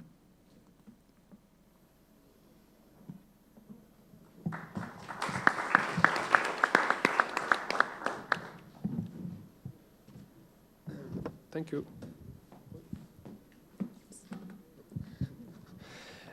Thank you, Herminia, for this very interesting presentation, and to actually put out some key important questions that hopefully some of you will try to discuss or answer later on this session. So we will go now to our second panelist, Zulf Choudary, is here representing one of the research projects that are currently dealing with cultural heritage in Europe. It's called the STORM project. And Zulf Choudary is the CEO of Sparta Digital, and he's also an economist, and he supports tech and innovation also. He's also the chair of Manchester Inventors Group in Manchester, and he's going to tell us a little bit about what's going on with this project and how cultural heritage is involved, and some key important questions I'm sure he's going to have for us. Thank you. Thank you. Thank you very much. As you know, I'm Zulf Choudary from Sparta Digital in Manchester. We're doing a number of European projects. My favorite is the one that I'm going to talk about. But before I talk about it, can I just ask if there's any fans of Tarantino here? You know? Yeah? Okay, well, my slides are going to be a bit like that. They will start off on one thing and they will drift into something else, but I hope it'll be an interesting drift. Well, I'll just give you an overview quickly before I go on to the main one. I won't try and kill you with the slides. It's about protecting European heritage using both the Internet of Things, sensors, and a host of data analytical tools. We've got major projects going all over Europe. I won't go through all the things because I want to get to the main crux of my argument, really. Those are the main things that we are looking at in producing a framework and producing a platform. My own interest and my company's interest is in producing a platform which is very, very easy to use. Now, for me, as an economist, of course, I have a kind of deep interest in this because it's 7.8 trillion worth of trade, tourism trade, and that's worldwide. Within Europe, I think we have the chunk of that. I couldn't bring down the actual figures, but it's a huge amount. So you can see it has a huge impact. So if you destroyed a monument or something like that, you can imagine the ecological impact, but you can also imagine the kind of ecosystem that gets destroyed around that, or what could be created and what you would have to do to replace that. So it's quite an important number to bear in mind. Sorry, I won't go through that. That's just to show you that we have done our homework right. That's the boring bit, right? That weather stations, I won't bore you with that, but I will tell you, we have another project called CityVerve, and that looks at the same kind of things, but it's Manchester-based only. But for us, the interesting thing was, how do we engage people outside our perfect bubble into things that we're doing? So we came up with the idea of using augmented reality, using apps, and being funny to engage people. And that's some of our work there that you can see. Now I'm going to sort of slightly move away, because as you can see that for us, cultural heritage is a prime issue, because without cultural heritage being there, there's no Europe. So that's how important it is. It's not an afterthought, it is the very idea of the European Union. But this is what my fear is with projects within that European Union projects, they give us a lot of funding, we spend it very happily, we employ lots of people, and we have great ambitions. That's the intention. We're the tiger. But we end up like a pussycat, and it ends up in a drawer, and it never gets used. And that is a fear that I have of lots of these projects. And partly, Storm has taught us, because this was a session on lessons learned so far, that we have to actually build from bottom up. I'm sorry to say this, but listening to scientific practitioners leaves us cold. What we're interested in is what the end user, who is actually the guy that owns the site, he has to manage it. He doesn't want to stay up all night looking at graphs or complicated formulas. All he wants to know is, here's my building, is it safe?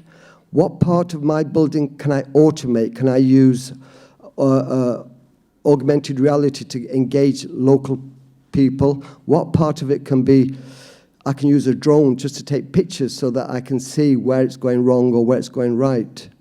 So it's important that we think that that is our main person. The next one is a policymaker, because if something goes wrong, it's his backside on the line. And it's only then that we have academics being involved. So, Kate, you can throw your tomatoes at me right now if you want. Good. So we see that as a kind of hierarchy. So bottom up, listen to the people that matter, because they know what to do. Just to give you an example, I went to a talk I did on IoT just 2 weeks ago, and I started off by saying, oh yeah, we could use drones to do this, we could use this, we could use technology to solve a problem. But the guy that came on after me, I felt quite ashamed then, simply said, yeah, but I can't use a drone because airspace is very limited, because people need to bring supplies in. I can't use technology because it'll all fall down, be flat. You know, whatever you say will not work because we've done it. So we have to think outside of what we normally think. And the worst thing we can do is build complex systems that don't work, not for those people that really matter. And there's a thing called the fog of war. I'm a believer that the military have got it right. They use certain principles. All militaries use the certain principles, and that should be how we should be doing it, as opposed to having so many frameworks that no one knows which one is applicable to them. There's uncertainty, there's communication issues, there's power supplies, and the infrastructure gets destroyed. So what do you do about it? Well, we already know, because there's lots of people working in those areas at the ground level. Let's listen to them. Let's build our structures around them. It's okay, I won't go into all that. Education of the community. We need to engage young people. We need to make them feel that they've got a stake in protecting the environment. It's part of their environment. It's not just the older people's environment. The other thing is that we need a database of assets, but a database that also doesn't just leak out. Because one of the big issues that I face is if I want to look at a database 50 years ago, a lot of it doesn't exist. 100 years ago, it does not exist. And the data that's been saved, for those who've worked on databases, will know that if it's saved in one particular format, that format may not exist in 30 years' time. You've lost it. So there's all those issues that we have to consider. Simpler frameworks, and we need an integrated approach, not a silo. Now, I hear time and again, no silos, no silos. I guarantee you, when we go away on Thursday, we'll be working in our silos. So we do need a real drive to get that approach going. And that's it. Thank you very much.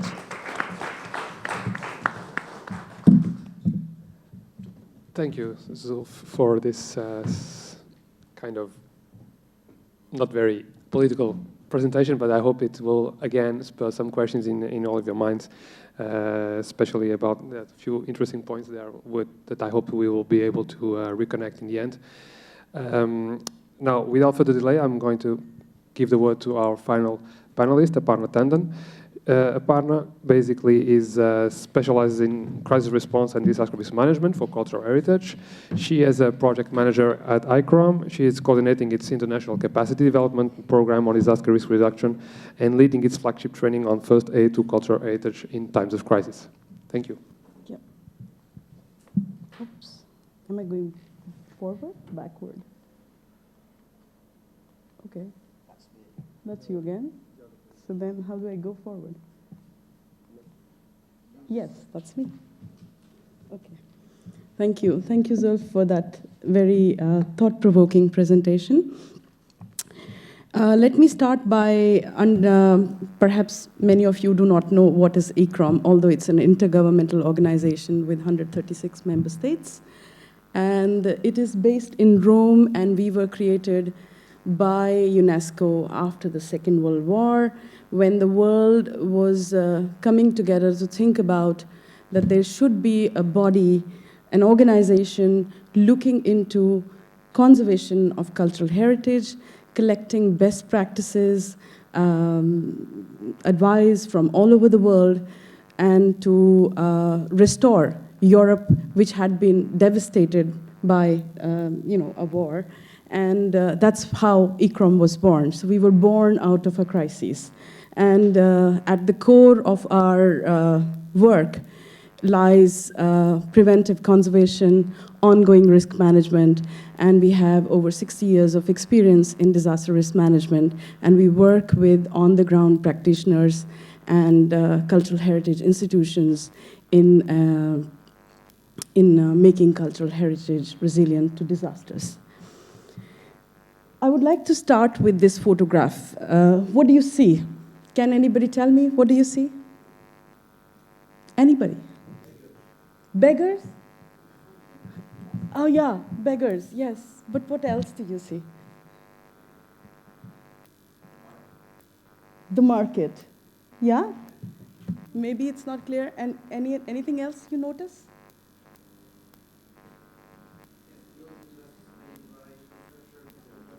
Exactly. This is 1 month after the earthquake in Nepal. People were out in the city squares offering prayers in half-standing temples, selling wares simply because they had to go on. And if anybody has to now cut this vulnerability against, and there were aftershocks going on. This was still 1 month after the earthquake. And people braving the threat of ongoing aftershocks were outside. Why? Why do you think? I think the answer was given to us by our previous speakers. And now I take you to another region, which is Italy, central Italy. Last year, they had series of earthquakes in 2017 as well as in 2016. And this is a painting of Madonna Addolorata, the grieving Madonna, in a church in Norcia. This Madonna has survived several earthquakes, and it was very important for the people of Norcia to save this painting and then go around the entire city again, asking or pleading gods to stop nature's fury, to stop the aftershocks. This is not just religious beliefs. Cultural heritage also contributes to livelihoods. It contributes to social well-being, emotional well-being, and it is also a source of communicating disaster risk. And at the same time, it provides strategies for reducing disaster risk. Yet, its risk reduction and its emergency management is not part of the systems, as has already been highlighted by our previous speakers. And this is the problem that ICROM has taken up.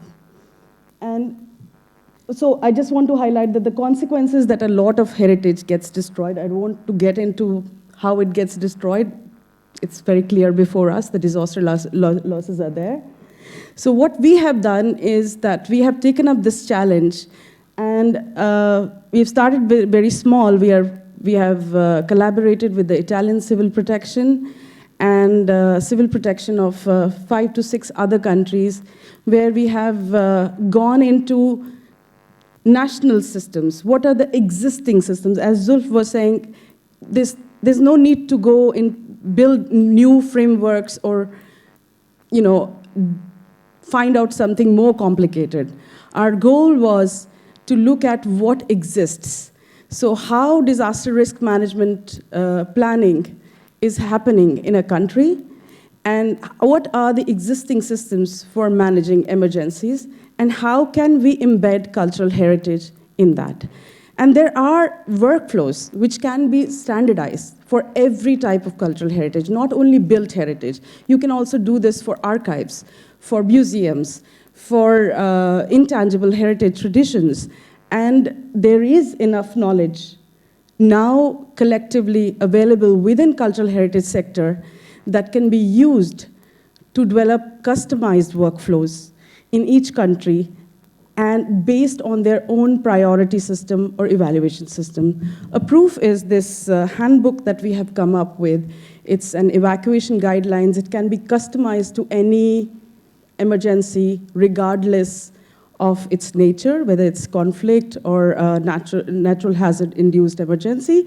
And in there are these simple diagrams, and this has been already translated into 9 languages, all voluntarily by people, and they're testing it. So our aim is to come up with these kind of co-design workshops, and it's an open offer, because this is something not that ICROM has to keep it by itself. Our aim is to come up with some online content and also give this or share this. Like, it's kind of a co-design, co-creation process. So the more we disseminate, the more power, the many users that we collect, it will get. So at the core of this is first aid to cultural heritage in times of crisis, a methodology and a toolkit which we have disseminated through in-depth professional training, and by now we have trained over 500 professionals in 78 countries, and this includes in-crisis training. We have carried out emergency response in Philippines, in Haiti, in Haiti, in Philippines, in Syria, also we have trained Libyan professionals, and we have also cooperated with other countries that have gone through crisis. And sometimes we have provided, like in case of Hurricane Irma, when armed forces had to be deployed, we provided some pre-deployment online training for them, and also some guidance. And besides in-depth professional training and the co-design workshops that I mentioned, we also work with in the area of community-based disaster risk management. This morning in the session, I think it was mentioned how to work with children. And actually, we do work with vulnerable groups of population, and we are proposing to launch some projects on community-based disaster risk management where communities can participate in their own disaster risk reduction, and we're trying to develop methodologies as well as tools so that, and the point is that they have to be multilingual resources. They cannot be just in English. And these are some of the initiatives that we are carrying on. In the end, I would just like to simply say if risk reduction and resilience are the end goals, then integration of cultural heritage into national and local DRM systems is crucial. It is very good that we are having this community of users dialogue here in Brussels, but I guess the message needs to get more closer home to municipalities, to governments, who are actually dealing with disaster risk in an ongoing basis. Thank you so much.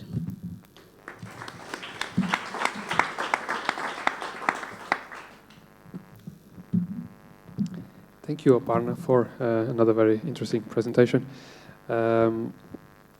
So before opening the floor to questions, I think I just want to address a couple of issues that were more or less common to all three presentations, not exactly in the same way, but probably I think we can call them common aspects. And so I will probably ask you all three a couple of questions on this issue, and I'd like your opinion, and then we can take it forward to the floor if you feel like it. So one of the common points was community engagement, and I think the point is not just community engagement, it's community engagement in disaster risk management, or in at least in identifying what is close to communities and what should be, let's say, protected, or what should be saved from disasters, because in a pre-event matter, not in a post-disaster situation, because for that, as we've seen, Aparna's presentation gave us a few examples of what is important for people.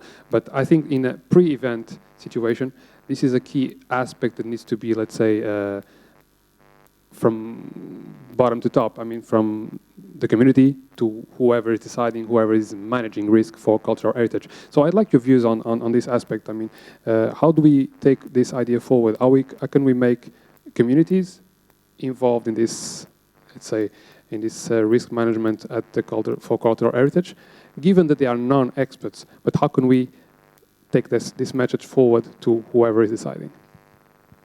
Who wants to start?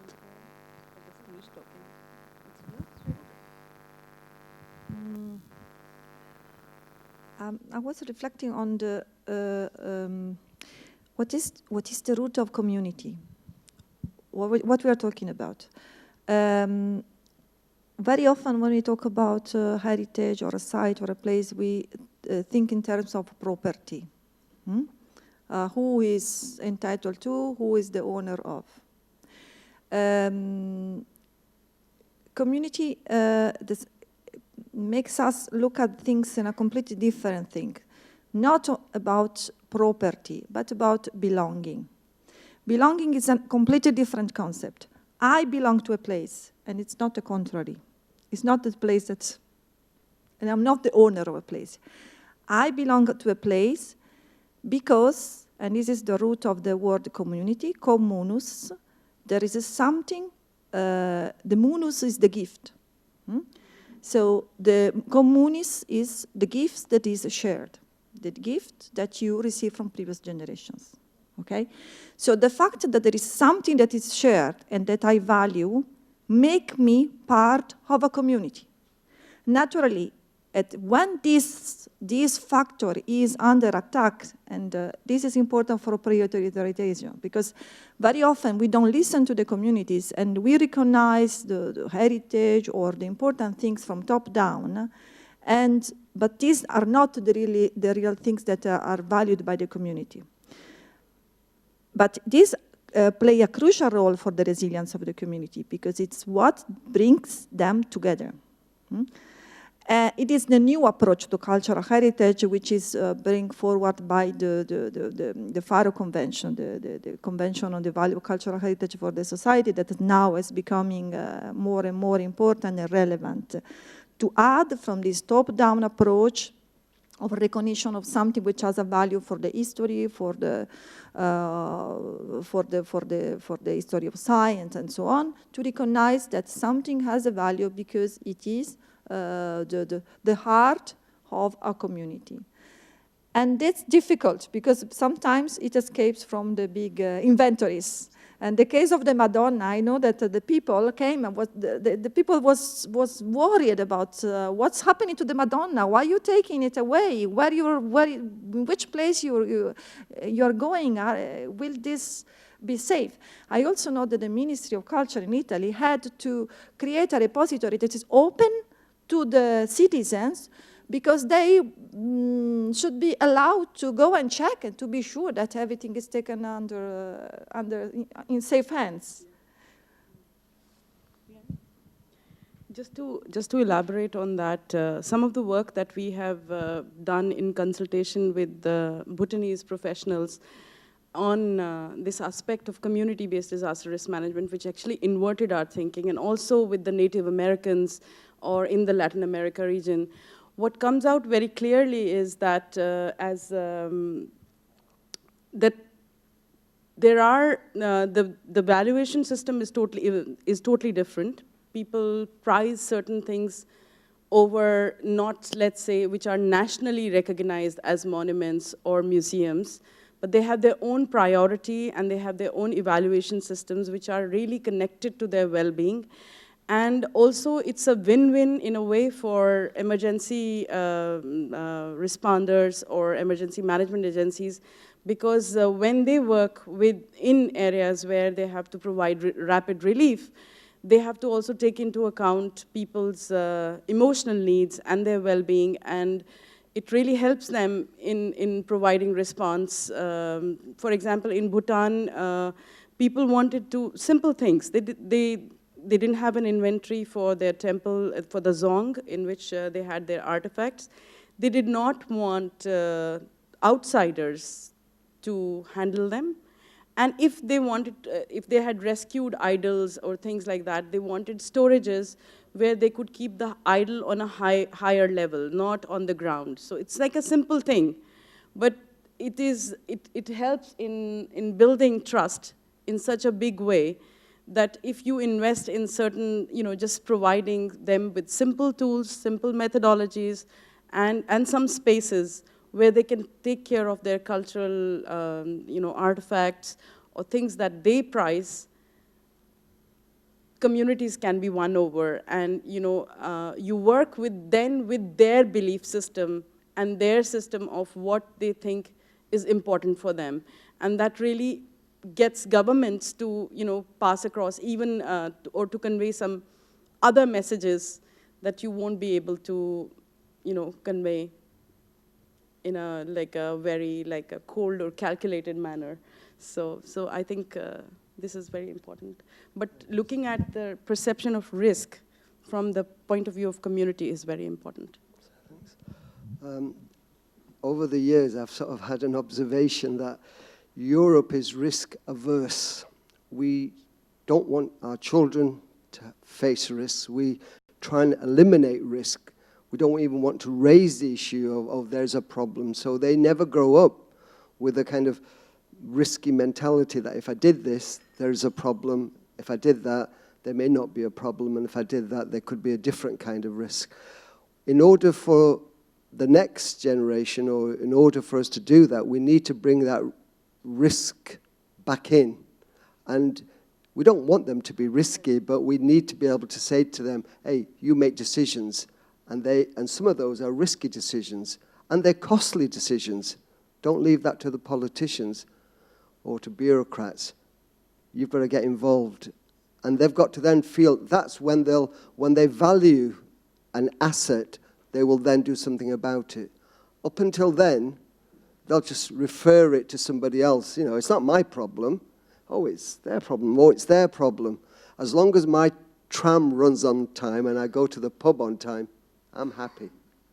So there is this cultural divide that we've got to actually have policies to overcome. Thank you. Thank you. And another aspect that was briefly raised by all three of you is related to, let's say, knowledge transfer about cultural heritage, knowledge transfer and knowledge management and knowledge acquisition, actually, also. So all three of you more or less mentioned that we need to, let's say, change the way we manage cultural heritage. And on this specific aspect, I'd like to focus on aspect of information and knowledge about what is our cultural heritage, and I'm going to go to the specifics of build cultural heritage. So in a post-disaster situation, we have to repair or rebuild or reconstruct or, let's say, do something about something that was damaged. And you need knowledge about what it was before, how it was built, what were the materials, what were the techniques, what were the technologies, everything. You need that knowledge.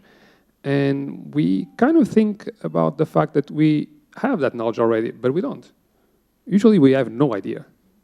Yeah, we have a mild idea, we can have some old books, etc., but we don't have that information readily at hand. So this is a fundamental aspect that we keep forgetting, which is fundamental for cultural heritage. So I'd like you to comment on this and say what we should do, what we think we should do, or what we think we should improve in order to actually get this information, which is so fundamental when we're dealing with the damaged cultural heritage in a post-disaster situation. If you want, you can start. Well, the first gap. First of all, I fully agree on the fact that, and we are addressing this with the DG research on how to better use the result of the huge amount of research. This was one of the attempt of this book, at least to see what has been already done. And in November, there will be, they're setting up a community of innovators with this purpose, also as a way to gather all the researchers and to create something which is not a simple repository, but something that can be really used and where the knowledge can be extracted.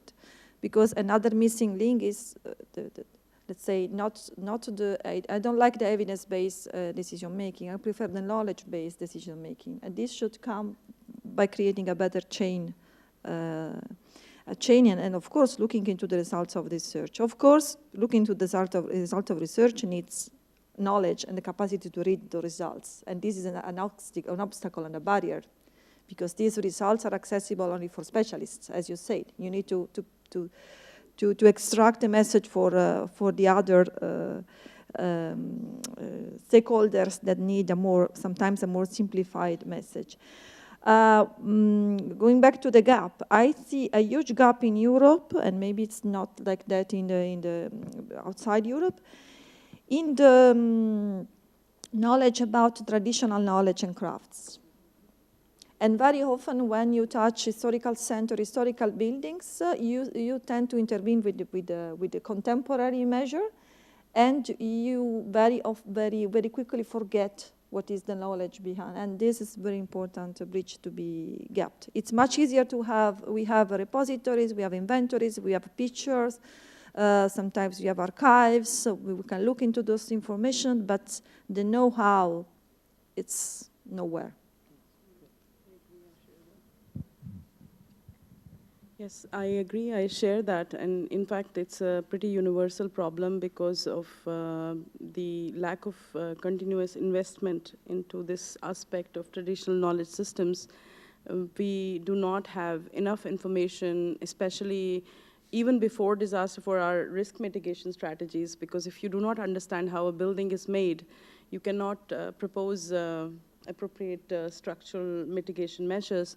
At the same time, after post-disaster, there isn't enough knowledge about how these structures were made, especially if you've had multiple additions, over the period when there are shortcuts made for repairing a building, which is traditionally built, and then you add new elements or new materials to it, that decreases its ability to perform or withstand hazard events.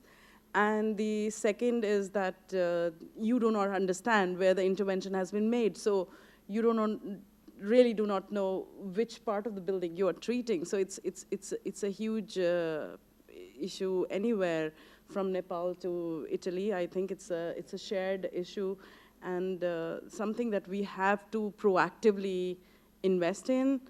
Also, believe in collecting data through interviews, and it's not a matter of censors, I guess. Yeah. So it's like, yeah. I mean, there is some. I know. Yeah. I'll explain that later. One of the issues that we have, certainly in Europe, is we are a very nuclear, family-based system.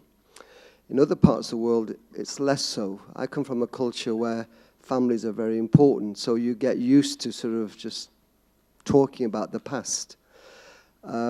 What we've tried to do through our educational system is almost get rid of the past. And if you get rid of the past, I mean, I know that in the UK there was a debate in the last government, oh, well, we shouldn't teach kids history because we don't need it anymore. It's all about technology.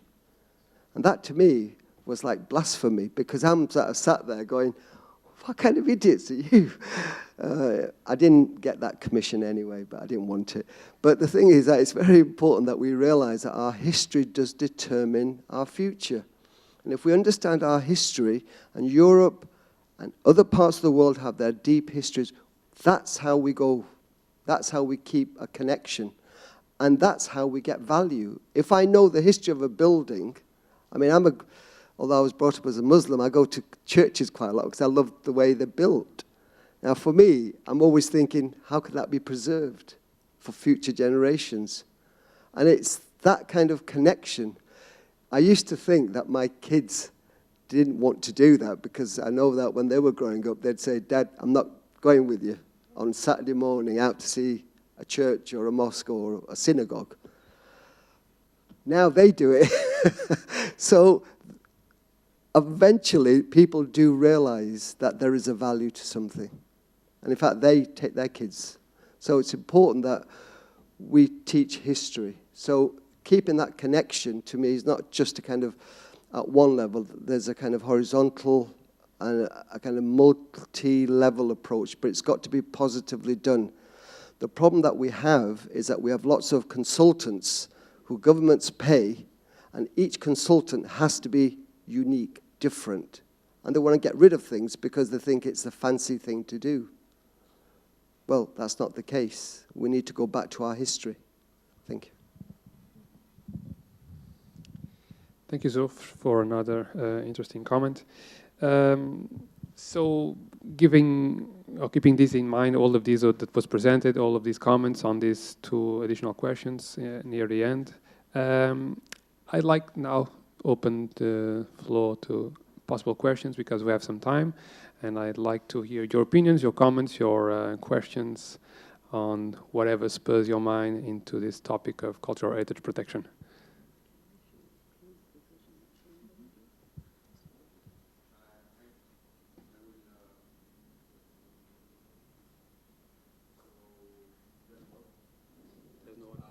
Shout. You can come here.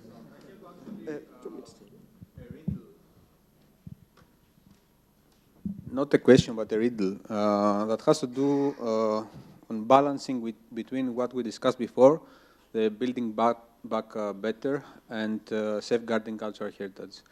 And I have an example of the city of L'Aquila in Italy that was totally destroyed in 2009 from an earthquake, where after the tragic events, the big debate in the city was how we rebuild the city. L'Aquila was a city that was built in the 14th and 16th century, so a lot of historical buildings. You can imagine the architecture and the value, and it was the city center was around the castle, surrounded by castle. But all the city center has been collapsed. So the one vision of the development said that we need to build back the same way the city was. We want to safeguard what was there before. We want to see again the city we were used to live in and be there. The other vision was the vision of the earthquake was a tragic event, but the city was a city of the previous centuries, and now we want a modern city that will actually fit in the needs of the 21st century society.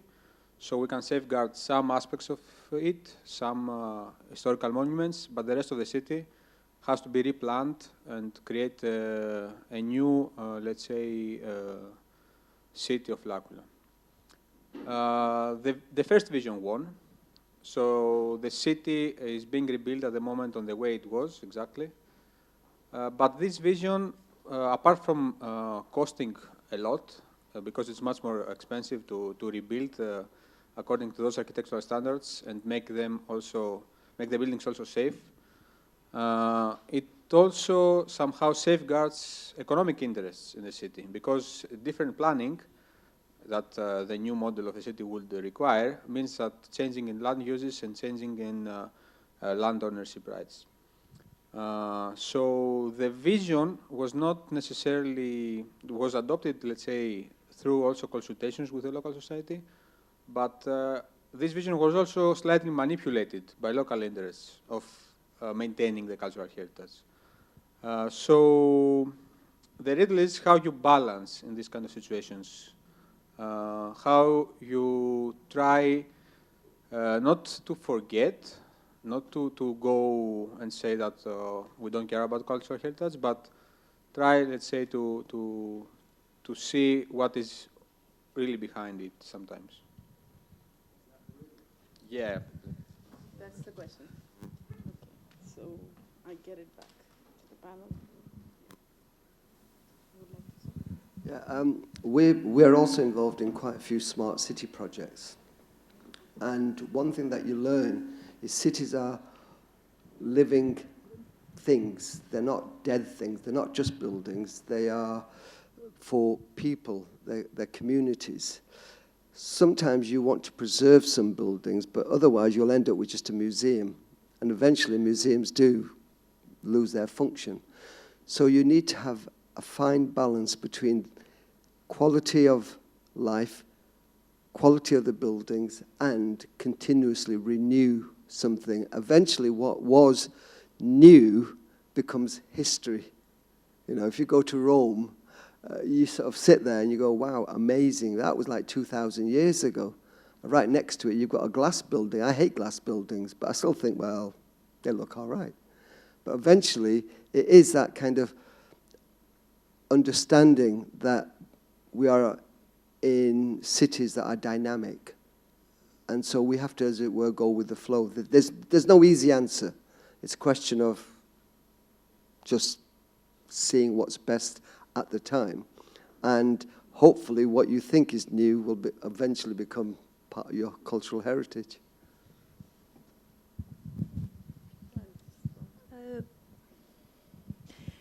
It's always a matter of what is of public interest. When we recently had worked for 2 years on the concept of participatory governance of cultural heritage, and naturally we discussed this issue of the participation.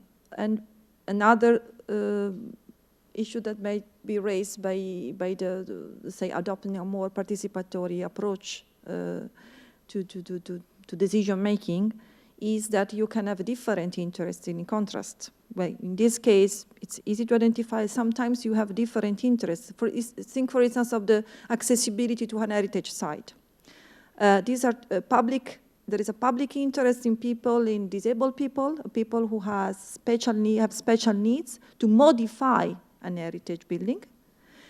And there is the public interest in preserving the heritage building and do not change the historical characters or the characteristic of the building. So it's always about, but the only way to solve this problem is to look at them from the point of view of the real discussion among those who bring the interest. Because this is the only way you really look at the cards on the table and you can find the good compromise. I'm thinking of there is an interesting example not far from L'Aquila. It's a major of Fontecchio, where the mayor is a tiny village. And the mayor adopted on a voluntary basis the Faro Convention and has decided to use all the money for the reconstruction, implemented this participatory approach, engaging in, she told me at the beginning, in enormous discussion with the municipality, but all the money that was spent was decided together with the people, and the destination, a type of destination was decided according to this. There were no examples in Italy, so she went to, if I remember well, to York, and she wanted to create a partnership to learn how to do things and so on. So there are good examples on how to preserve and to care about the public interest and the real interest of the community. Another risk in this, for instance, when we were discussing participatory governance, a colleague from Latvia also told us that there was in Riga a kind of fake group created by investors that pretended to represent the public interest, claiming for destroying a part of the historical center, because the new rebuilt part was presented as new, modern, and more tailored to the contemporary needs. You always have to look at the hidden agendas in this discussion, but it is the only way. It is the only way. The top-down approach doesn't work anymore. I'm glad that you brought up this question, taking it forward from the other, my co-panelists. There were specific things that unfolded in Aquila response, and this is where what we have been talking about comes together. First of all, if there has been risk assessments done, there is the famous Carta del Rischio in Italy. And if risk assessments have been done, they have not been like individualized on building by building basis. In the sense, vulnerability assessments have not been carried out. And when the response was given, all the buildings were put on a scaffold without any prioritization, any kind of a damage assessment, because this was the historic city center.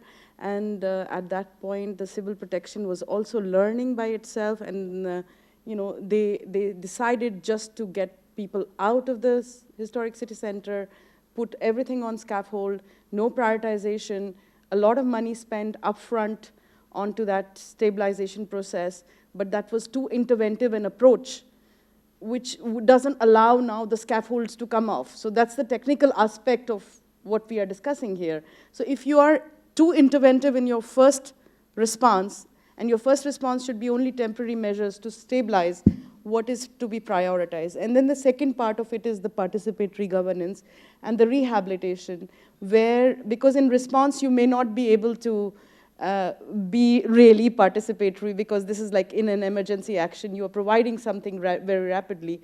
But then later on, when you are thinking of those things, so Build Back Better is not to be taken literally. It's like, it is to be taken in the sense that, do we take people back to that state and make them more vulnerable again to a future disaster?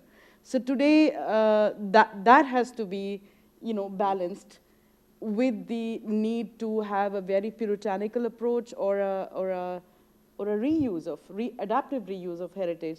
But that's, as has been said, is a very, it has to be like it will end up making some people angry, and it'll make up some people, yeah. But in the end, it has to be like apples and oranges, and there are no correct answers. And I think somebody in the earlier sessions mentioned Japan as a case, but what was done in case of Sendai after the earthquake and tsunami was that the whole city was, there was a wall built up, and the city was like, there was a landfill done, and the whole focus was on tsunami, and the entire history of the city and the town disappeared in the landfill attempt.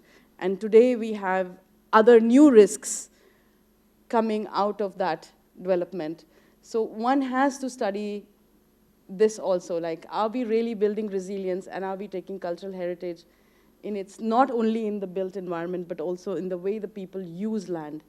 And by doing something, would that expose us to new types of hazards? So because right now, everything in Italy is focused on earthquake, but there are other risks also. So multi-hazard approach is very important. Yep. Yeah. Is there any other questions? I think there was one on the back. Can you get him a microphone, please, or not?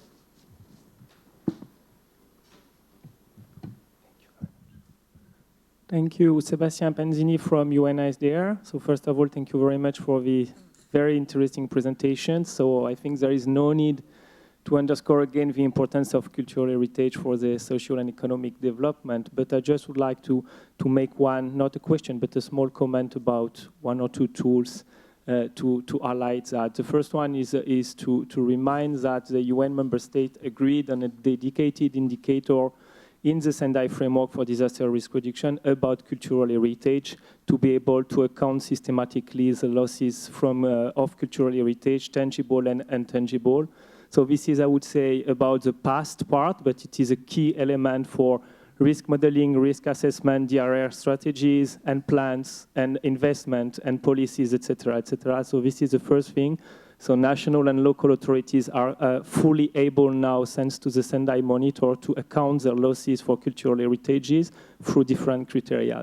The second thing is just, I know that there are a lot of projects around, but I just would like also to talk about another project, which is RESCULT, developed in Italy, and which is with the aim actually to develop an European and even larger interoperable database for cultural assets with the aim to be able to check on one side the exposure, vulnerability, and the different key elements of cultural assets for being able to make some prevention measures, and also in the end, when a disaster occurs, to be able to focus exactly at the right place, at the right moment with the stakeholders on site. So maybe there are synergies also to make within the different projects, Storm, RESCULT, and the other ones. So I think that things are improving, and it's a very good point. Thank you.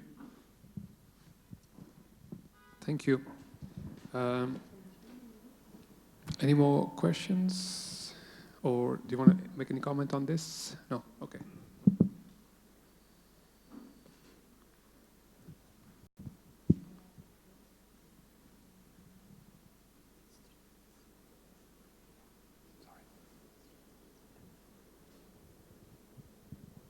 Virginia Murray, Public Health England, and supporting Sebastian's comments from the Sendai framework. Without doubt, cultural heritage is finally included, and I think it's an incredible success story to the Sendai framework that it's there, and I think it's really important, and I'm so delighted by your presentations. They are really important, and I think it's very helpful. I just wondered if you knew about the Inter-Academy partnership that had been setting up a special centre at the Lincei National Academy of Science in Italy to try and pull together a lot of that work. And they have been linking with many across the world, and I think it's an incredible achievement by Antonio. The other thing is you mentioned something that I thought was really fascinating. How do you keep records of buildings? As far as I know, but I may be missing a lot, it seems to me that Japan has a unique idea here, that they plan to rebuild their buildings about every 100 years. So they have a detailed record, and they expect to rebuild their great temples and other places, partly because of their risk of earthquakes, but also to make sure that they maintain the skills and knowledge that you so clearly described as something that was vital to have, as something that we could link together to make sure people would understand this in the future. I wonder if that's possibly something that would be really good to bring into INCROM and also into the Year of Cultural Heritage as a great example. It just seems to me as a fantastically good idea, very practical working. Thank you. Thank you. Want to comment on this one or the previous one? We do have plenty of each. I come from Ministry of Cultural Heritage, and I've been working 5 years at the National Catalog of Cultural Heritage of Italy, so it's a never-ending work, especially because this category of cultural heritage is widening, so it's you are continually chasing a number of categories that are broadening, and then you never end with this. And the risk is to produce the map of the famous emperor of China that will be at the same size of the territory itself at the end, no? Because you are as much detailed as the reality. So there is also another important issue that we are now tackling with the European Year of Cultural Heritage that is also connected with this idea of reconciling the two different approaches of, to cultural heritage in terms of what we consider authentic. Because the famous is a temple that is continuously rebuilt, and it gives, so you stress more the relevance to the intangible and the knowledge and know-how, which we don't have, and maybe this is why we have forgotten some, we have neglected this part, we are considered maybe less important. We are now looking into this, together with e-commerce, we're looking into the topic of quality, of how to ensure quality in intervention, EU-funded intervention in Europe. Because for a long time, we haven't discussed what we consider the quality standard to be matched when we intervene on cultural heritage. And naturally, the availability of those sources of information or the capacity to look into the real the existing solutions as the, say, book, what we should look into. It's one of the key success factor, I think, to be sure. Yes, just to add to this. For community-based heritage or where people are managing heritage, we have to also look at documentation is not produced by itself. It's a process, and you do need condition assessments, periodic condition assessments. And how do you do that? So I think the best way is also to invest in educating custodians and providing that very critical knowledge of observation, of looking at things, and also, yes, sensors. I should not forget that. But yes, I think it is very important to provide this knowledge in the, make it more, bring it in the public domain. People are, after all, I'm very fond of saying this, a doctor after doing a heart surgery allows a person to go back and look after himself, and why can't we allow people to look after heritage which they have built with their own hands or which they have created with their own hands? So I think some demystification has to be done, but at the same time, it's a very poor sector. It does need investment, and I hope EIB is listening or somebody else is listening. Yes, yeah. I think in terms of, say, Japan, where they have a kind of forward-thinking policy, we have one by default. If you look at historically, the buildings that we often see were built by large corporates or by businesses who wanted to put their stamp on something. The Romans did the same thing, where they went, this is going to be lasting for 1,000 years, and it's lasted a lot longer. Temples were built for the same reason, because they were part of the show. Unfortunately, we're now by default owned by pension funds who who build glass buildings which are only supposed to be there for 50 years. So maybe we have, by default, adopted the Japanese, but the Japanese at least go for 100 years, we just go for a lot shorter. So I think that is one of the cultural issues. The other thing is that you have to think, though, that, I mean, I was actually having an argument with one of my friends over a drink about why buildings weren't built the way they were. And the thing is that, you know, he was arguing one way and I was arguing the other. I totally ignored him. A couple of weeks later, there was a program on TV and there was the guy who built the Gherkin. If you don't know what the Gherkin is, in London we have this monstrosity. But the guy who built it, I had a lot of respect for him. And he came on TV and he went, well, if it was up to me, I'd build it in the old-fashioned way. But I get paid by a pension fund, and all they're interested in is rent per square foot. And therefore, I have to maximize it. I can't put anything strange in. I can't put anything in. All I can do is make the outside look different. But the inside of all these buildings is exactly the same. So by default, we are getting that standard. Thank you. I think we have time for one last question.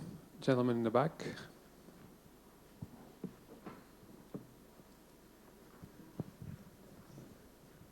Yeah, thank you very much. It's a very interesting issue, cultural heritage. Actually, I have a question to you and ISDR, because it's in this framework. And you have this nice words into action type of guidances, but so far as I'm aware of, it's not explicitly addressing cultural heritage, how to report on it, how to frame it within the framework of Sendai. And I wondered whether you have an action running on that one to prepare for that. And maybe to make one other remark, I'm from the Netherlands, and you know, sometimes it's said, well, okay, we are well prepared for floods, etc. We do preventive work much, but we have a history which is also in this cultural heritage and which actually is a narrative. We lost quite a number of villages which disappeared into the North Sea. We had cultural buildings which disappeared also, and we have built back better. That's a narrative. And maybe in that regard, to mention something else, the high-level panel on water, they have had a number of good advices recently in their booklet presented.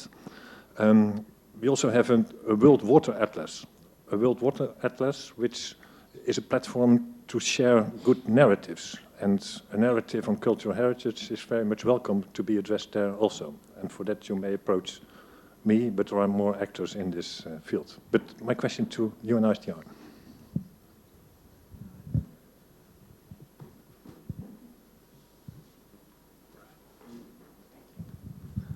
Actually, it is a very good question. As it was explained a bit during the session, cultural heritage is maybe one of the most difficult things to evaluate and to assess. So the indicator about cultural heritage is a bit less detailed in the technical guidance, even if there is a new edition, I don't know if you have seen it, released just a few weeks ago with, I think, more details about this indicator.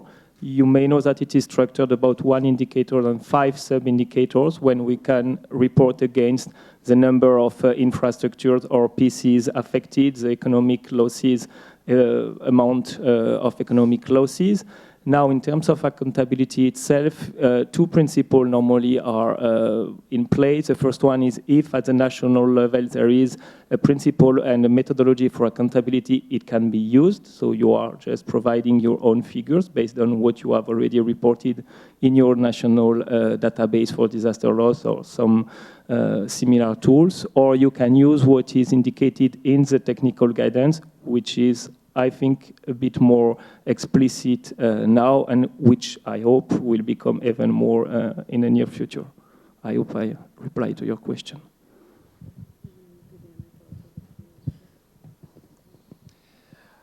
Okay, thank you all. I think we need to wrap up this session to close our second day of this conference.